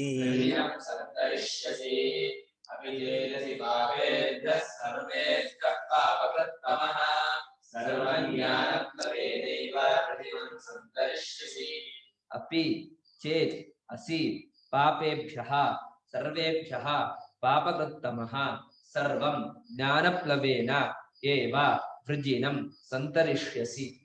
ಸಂತರಿಷ್ಯಸಿ ಪ್ರಬಲತರಣೆಯೋ ಅಪಿ ಚೇತ್ ಇಷ್ಟಾಗಿದ್ರು ಅಂತ, ಅಸಿ ಹೀಗಾಗಿದ್ರು ನೀನು ಹೀಗಾಗಿದ್ದು ಏನು, ಪಾಪೇಭ್ಯ ಸರ್ವೇಭ್ಯ ಪಾಪಕೃತ್ತಮಃ ಎಲ್ಲಾ ಪಾಪಕ್ಕಿಂತ ಹೆಚ್ಚ ಪಾಪವನ್ನು ಮಾಡಿದವನಾಗಿದ್ರೆ ಪಂಚಮಹಾಪಾತಕ ಮಾಡಿದೆ ಅಂತ ಹೇಳ್ಕೊ. ಒಂದೊಂದು ಮಾಡಿದ್ರೆ ಹಾಕೋ. ಆ ಮನಸ್ಸಿನ ಹೇಳ್ಬೇಕು, ಒಂದೊಂದು ಮಹಾಪಾಪಕ್ಕೂ ಎಷ್ಟು ಘೋರ ಹೇಳ್ತಾರೆ ಅಂತಂದ್ರೆ, ಇನ್ನು ಪಂಚಮಹಾಪಾತಕ ಮಾಡಿದ್ರು ಕೂಡ ಈ ಜ್ಞಾನ ಪಡ್ಕೊಂಡೆ ಅಂದ್ರೆ ದಾಟೋಗ್ಬಿಡ್ತೀಯ. ಈ ಕನಸಿನಲ್ಲಿ ಯಾರನ್ನೋ ಕೊಲೆ ಮಾಡ್ತೀವಿ, ಏನೋ ಅಪ್ರಯಪಾನ ಮಾಡಿ ಎಲ್ಲ ಮಾಡಿದ್ರು, ಎಚ್ಚೆತ್ಕೊಳ್ಳಿ ಏನ್ ಪ್ರಾಯಶ್ಚಿತ್ತ ಮಾಡ್ಕೋತೀವೋ. ನಮ್ಗೆ ಅನುಭವ ಇದೆ. ಅದೇ ರೀತಿ ತತ್ವಜ್ಞಾನ ಆಡೋದು ಹೀಗೆ ಆಗೋದು. ಈ ಎಚ್ಚರದಿಂದ ನಿಜವಾದ ಎಚ್ಚಕ್ಕೆ ಹಾಕಿ, ಎಚ್ಚರ ಅಲ್ಲೇ ಅಲ್ಲ, ಎಚ್ಚರ ಅಂತ ಅಂದ್ಕೊಂಡಿದ್ದಾನೆ, ಕನಸು ಕಾಣ್ತಾನೆ ಇದ್ದಾನೆ, ಎಚ್ಚರ ಅಂತ ಅಂದ್ಕೊಂಡಿದ್ದಾನೆ. ನಿಜವಾದ ಜ್ಞಾನ ಆದ್ಕೊಳ್ಳೇನೆ ಅವಾಗ ಎಚ್ಚರ ಅಂತ ಆಗ್ತಾನೆ. ಈ ಅನಾದಿ ಮಾಯಿಯಿಂದ ಎದ್ಕೊಳ್ಳೇನೆ ನಿಜವಾದ ಎಚ್ಚರವಾಗತ್ತೆ. ಅವಾಗ ಇಲ್ಲಿ ಮಾಡಿದ ಪಾಪವು ಒಂದು ಅವನಿಗೆ ಸೋಂಕೋದೇ ಇಲ್ಲ, ಅಂಟೋದೇ ಇಲ್ಲ, ಬರೋದೇ ಇಲ್ಲ. ಸರ್ವೇಭ್ಯ ಪಾಪೇಭ್ಯ ಪಾಪಕೃತ್ತಮಃ ಎಲ್ಲಾ ಪಾಪಗಳಿಗಿಂತಲೂ ಹೆಚ್ಚಾಗಿ ಪಾಪವನ್ನು ಮಾಡಿದವನು ಪಾಪಕೃತ್ತಮ, ಸೂಪರ್ಲೇಟಿವ್. ಪಾಪಕೃತ ಪಾಪಕೃತರ ಪಾಪಕೃತ್ತಮ. ಪಾಪಗಳಲ್ಲಿ ಹೆಚ್ಚಿನ ಪಾಪ ಅಂದ್ರೆ ಮಹಾಪಾತಗಳು, ಪಂಚಮಹಾಪಾತಗಳು ಮಹಾಪಾಪ. ಅಂಥ ಪಾಪವನ್ನು ಮಾಡುವ ಇವರು ವಾಲ್ಮೀಕಿಗಳು ಎಲ್ಲರನ್ನೂ ಕೊಲೆ ಮಾಡ್ತಿದ್ರು, ದಾಳಿ ಬಂದ್ಬಿಟ್ಟು ಸುಲಿಗೆ ಮಾಡ್ತಿದ್ರು. ಸಪ್ತರ್ಷಿಗಳು ಅಂತ ಬುದ್ಧಿ ಕಲಿಸ್ಬೇಕು ಅಂದ್ರೆ ನೀವು ಏನ್ ಆಶ್ಚರ್ಯಪ್ಪ, ಅಂಥವ್ರಿಗೆ ಸಪ್ತರ್ಷಿ ಭೇಟಿ ಆಗೋದು, ಅವ್ರಿಗೆ ಉದ್ದೇಶ ಕೊಡೋದು. ನೀವು ಹೋಗ್ಬಿಟ್ಟು ಪಾಪ ಮಾಡ್ತಾ ಇದೆಯಲ್ಲ, ಈ ಪಾಪಕ್ಕೆ ನಿನ್ನ ಹೆಂಡತಿ ಮಕ್ಕಳು ಎಲ್ಲರೂ ಶೇರ, ನೀನು ಒಬ್ಬನೇ ಕೇಳ್ಕೊಂಬ, ಆಮೇಲೆ ನಮ್ಮನ್ನು ಕಡಿಯಂತೆ ಅಂತ ಹೇಳ್ಕೊಂಡು ನಾವು ಇಲ್ಲೇ ಇರ್ತೀವಿ, ಹೋಗಲ್ಲ ಹಾಗೆ ಅಂತ.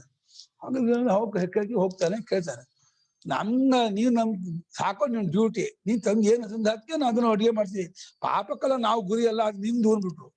ಶಾಕ್ ಆಗ್ಬಿಡ್ತು ಅವನಿಗೆ. ಬರೋರೆ ನಾನು ಎಷ್ಟು ಪಾಪಿ ಆಗ್ಬಿಟ್ಟಿದ್ದೀನಿ ಹಾಗೆ ಬಿಟ್ಟು ಓಡೋದ. ಅವ್ನು ಕಾಲ್ ಇಟ್ಕೊಂಡ್ಬಿಟ್ಟ, ಅವ್ರನ್ನ ಕಾಲ್ಕೊಂಡು ಹೇಗಾದ್ರು ಮಾಡಿ ಉದ್ಧಾರ ಮಾಡಿ ಅಂತ ರಾಮದೇವ ಉಪದೇಶ ಕೊಟ್ರಪ್ಪ. ಅಷ್ಟಕ್ಕೆ ಅವನಿಗೆ ಸಮಾಜ ಆಗ್ಬಿಡ್ತ ಮಹಾತ್ಮ ಕೊಟ್ಟಕ್ಕೆ. ಆ ಜಪ ಮಾಡ್ತಾ ಹುತ್ತ ಬೆಳ್ಕೊಂಡ್ಬಿಡ್ತ ಅವ್ರ ಮೇಲೆ. ನೋಡಿ ಆಶ್ಚರ್ಯ. ರಾಮನಾಮ ಜಪ ಮಾಡ್ತಾ ಸಮಾಧಿ ಬಂದು ತಿಂಗಳಿಗಟ್ಲೆ ಆಹಾರ ಬೇಡವಾದ್ರೆ ಇದ್ ಬೇಡವ, ಏನದು ಶಕ್ತಿ. ಸಮಾಧಿ ಹುತ್ತ ಬೆಳ್ಕೊಂಡ್ಬಿಟ್ಟು ಆದ ಹೊಳ್ಕೊಂಡ್ ಬಂದು ಅಂತಂದ್ರೆ ಎಂಥ ಒಂದು ಪುಣ್ಯ ಶೀಲ ಅದು. ಹೆಚ್ಚಾಗಿ ಪಾಪವನ್ನು ಮಾಡಿದವನಾಗಿದ್ರು ಎಲ್ಲ ಪಾಪವನ್ನು ಜ್ಞಾನವೆಂಬ ಪ್ಲವ ಅಂದ್ರೆ ತೆಪ್ಪ, ದೋಣಿ, ಬೋಟು, ಜ್ಞಾನವೆಂಬ ಬೋಟಿನಿಂದಲೇ ವೃಜಿನಂದ್ರೆ ವೃಜಿನಾರ್ಣವ ಪಾಪ ಸಮುದ್ರ. ವೃಜಿನ ಅಂದ್ರೆ ಪಾಪ, ಬರೀ ಪಾಪ ಸಮುದ್ರವನ್ನೇ ಜ್ಞಾನವೆಂಬ ದೋಣಿನ ದಾಟ್ಬಿಡ್ತೀಯ ನೀನು. ಅಂದ್ರೆ ದೋಣಿ ದೃಷ್ಟಾಂತ ಕೊಟ್ಟಿದ್ದಕ್ಕೆ ಸೋಂಕೆ ಇರೋವನಿಗೆ ಅಂತ. ದೋಣಿಯ ಕೂತವನಿಗೆ ಸಮುದ್ರ ನೀರಿನ ಸಂಬಂಧ ಹೇಗಿರಲ್ವೋ, ನಿನಗೆ ಜ್ಞಾನದಲ್ಲಿ ಕೂತವನಿಗೆ ಪಾಪದ ಸೋಂಕೆ ಸಂಬಂಧವೇ ಇರಲ್ಲ, ಆರಾಮಾಗಿ ಹಾಕೊಂಡು ಹೋಗ್ತೀಯ. ಪಾಪಿಗಳಿಗೆ ಜ್ಞಾನ ಆಗುತ್ತೆ ಅಂತ ಅರ್ಥ ಅಲ್ಲ. ಜ್ಞಾನ ಆಗೋದು ಪಾಪಿಗಳಿಗೆ, ಪುಣ್ಯವಂತರಿಗೆ ಜ್ಞಾನ ಆಗೋದು. ಅಂದ್ರೆ ಇಂಥ ಜ್ಞಾನ ಪಡ್ಕೊಂಡ್ರೆ ಪಾಪ ಮಾಡಿದ್ರು ಹೆದರಿಕೆ ಇಲ್ಲ, ಎಲ್ಲ ಬಿಡುಗಡೆ ಹೊಂತೀಯ. ಆದ್ರೆ ಜ್ಞಾನಕ್ಕಾಗಿ ಪಾಪವನ್ನು ಬಿಟ್ಕೊಂಡು ಜ್ಞಾನ ಪ್ರಯತ್ನ ಪಡ್ತಾ ಜ್ಞಾನ ಆಗ್ಬಿಟ್ರೆ ಹಿಂದೆ ಮಾಡಿದ ಪಾಪ ಇದ್ರು ಎಲ್ಲ ಹೋಗ್ಬಿಡುತ್ತೆ. ಅವನು ಹೇಳಿದ ದೇವೇಂದ್ರ ತ್ರಿಶೀರ್ಷಾಣಂ ತ್ರಾಷ್ಟ್ರಮಹನಂ ಅರುಣ್ಮುಖಾನ್ ಯತೀನ್ ಸಾಲಾಪಿಕೆಭ್ಯಪ್ರಾಯಚ್ಚಂ ತೇನ ಲೋಮಪಿಜನ ಮೀಯತೆ ಅಂತಂದ. ಅವನು 3 ತಲೆ ಇರೋಂಥ ತ್ವಷ್ಟಭ್ರಮನ ಕೊಂದು ಹಾಕಿದೆ. ಆ ವೇದಾಂತ ಶಬ್ದ ಇದೆ ಸನ್ಯಾಸ ಕೊಂದ್ಕೊಂಡು ತೋಳಕ್ ಕೊಟ್ಬಿಟ್ಟೆ, ನಂಗೊಂದು ಕೂದಲು ಕೂಡ ಸೋಂಕಲಿಲ್ಲ ಅಂತಂದ. ಯಾಕಂದ್ರೆ ಇಂಥ ತತ್ವಜ್ಞಾನ ಇದ್ರಿಂದ ನಂಗೇನು ಆಗಲ್ಲ ಅಂದ ಅವನು. ಮಾಡೋದಿಲ್ಲ ಅವನು ಆಧಿಕಾರಿಕ ಪುರುಷ ಆದ್ರಿಂದ ಈ ಕೆಲವು ಜನ ಈ ಸನ್ಯಾಸಿ ವೇಷದಿಂದ ಈ ದುಷ್ಟ ಕೆಲಸ ಮಾಡ್ತಿದ್ರು. ಅದು ಆಶ್ರಮಕ್ಕೂ ಅಪಚಾರ ಮಾಡಿ ಇದು ಮಾಡ್ತಿದ್ರು. ಅಂತಂದೆಲ್ಲ ದೇವರಿಂದ ಕಳೆದು ಬಿಟ್ಟು ತೋಳ್ ಕೊಟ್ಬಿಟ್ಟ ಅವ್ರನ್ನೆಲ್ಲ ತಿನ್ಕೊಂಡು ಹೋಗ್ಲಿ ಅಂತ. ನಿಜ ಅಂದ್ರೆ ಈ ವರ್ಸಿನ ಅರ್ಥ ಪಾಪ ಮಾಡಿದವ್ರಿಗೆ ಹೆದರ್ಕೋಬೇಕಾಗಿಲ್ಲ. ವಾಸನ ಅದು ಇಲ್ಲ ಅಂದ್ರೆ ಅವ್ರಿಗೆ ಒಳಗ ಅದು ಬರ್ದೇ ಇದ್ರೆ ಇಂಪ್ರೆಷನ್ ಕ್ರಿಯೇಟ್ ಮಾಡ್ತಾ ಇದ್ರೆ ಅವ್ರಿಗೂ ಬರುತ್ತೆ ಅಂತ ಕಾಣುತ್ತೆ ಅಲ್ಲ ತತ್ವಜ್ಞಾನ. ಯಾಕಂದ್ರೆ ಅವ್ರಿಗೆ ಒಂಥರ ಮೈಂಡ್ ಅಲ್ಲಿ ತುಂಬಾ ವಿಕ್ಷೇಪ ಇದ್ರೆ ಪ್ರಾಬ್ಲಮ್. ಮೈಂಡ್ ಅಲ್ಲಿ ಅವ್ರು ಪಾಪ ಮಾಡಿದವ್ರು ಒಂಥರ ಅವ್ರಿಗೆ ಆ ವಾಸನೆ ಬಂದಿಲ್ಲ ಅಂತಂದ್ರೆ ಕಷ್ಟ ಆಗೋದು. ಆದ್ರೆ ಅವ್ರಿಗೂ ತತ್ವಜ್ಞಾನ ಬರುತ್ತೆ. ಹೌದು, ಪಾಪ ಮಾಡಿದೀನಿ ಅಂತ ವಿಕ್ಷೇಪ ಆಗದೆ ಹೋದ್ರೆ ಅವ್ರಿಗೇನು ತೊಂದರೆ ಆಗಲ್ಲ. ಅದು ಹಂಗ ಆಗಲ್ಲ. ಆ ಪಾಪ ಮಾಡಿದಾಗ ಪಾಪ ಅವನು ಗೋಳ್ಗುಟ್ಟಿಸುತ್ತೆ. ಒಂದು ಹತ್ಯೆ ಮಾಡಿಕೊಳ್ಳೇನೆ, ಒಂದು ತಪ್ಪು ಮಾಡಿಕೊಳ್ಳೇನೆ, ಆ ಗಿಲ್ಟಿ ಭಾವನೆ ಅವನು ಚುಚ್ತಾ ಇರುತ್ತೆ. ಹೌದು, ಅದು ಪಾಪ ಮಾಡುವಾಗ ಅದು ಅನ್ಸಲ್ಲ, ಮಾಡಿದ್ಮೇಲೆ ಅದು ತುಂಬಾ ಚುಚ್ಚತ್ತೆ. ಗಿಲ್ಟಿ ಭಾವನೆ ಕುರಿತಾ ಇರುತ್ತೆ. ಅದೇ ಪಾಪ ಅಂದ್ರೆ ಇನ್ನೇನು ಪಾಪ ಬೇರೆ ಅಲ್ಲ. ಆ ಮಾಡಿದ ಕೂಡ್ಲೇನೆ ಒಂಥರ ಮನುಷ್ಯನಿಗೆ ಅಸಮಾಧಾನ, ಒಂದು ತೊಳದಾಟ ಶುರು ಆಗುತ್ತೆ.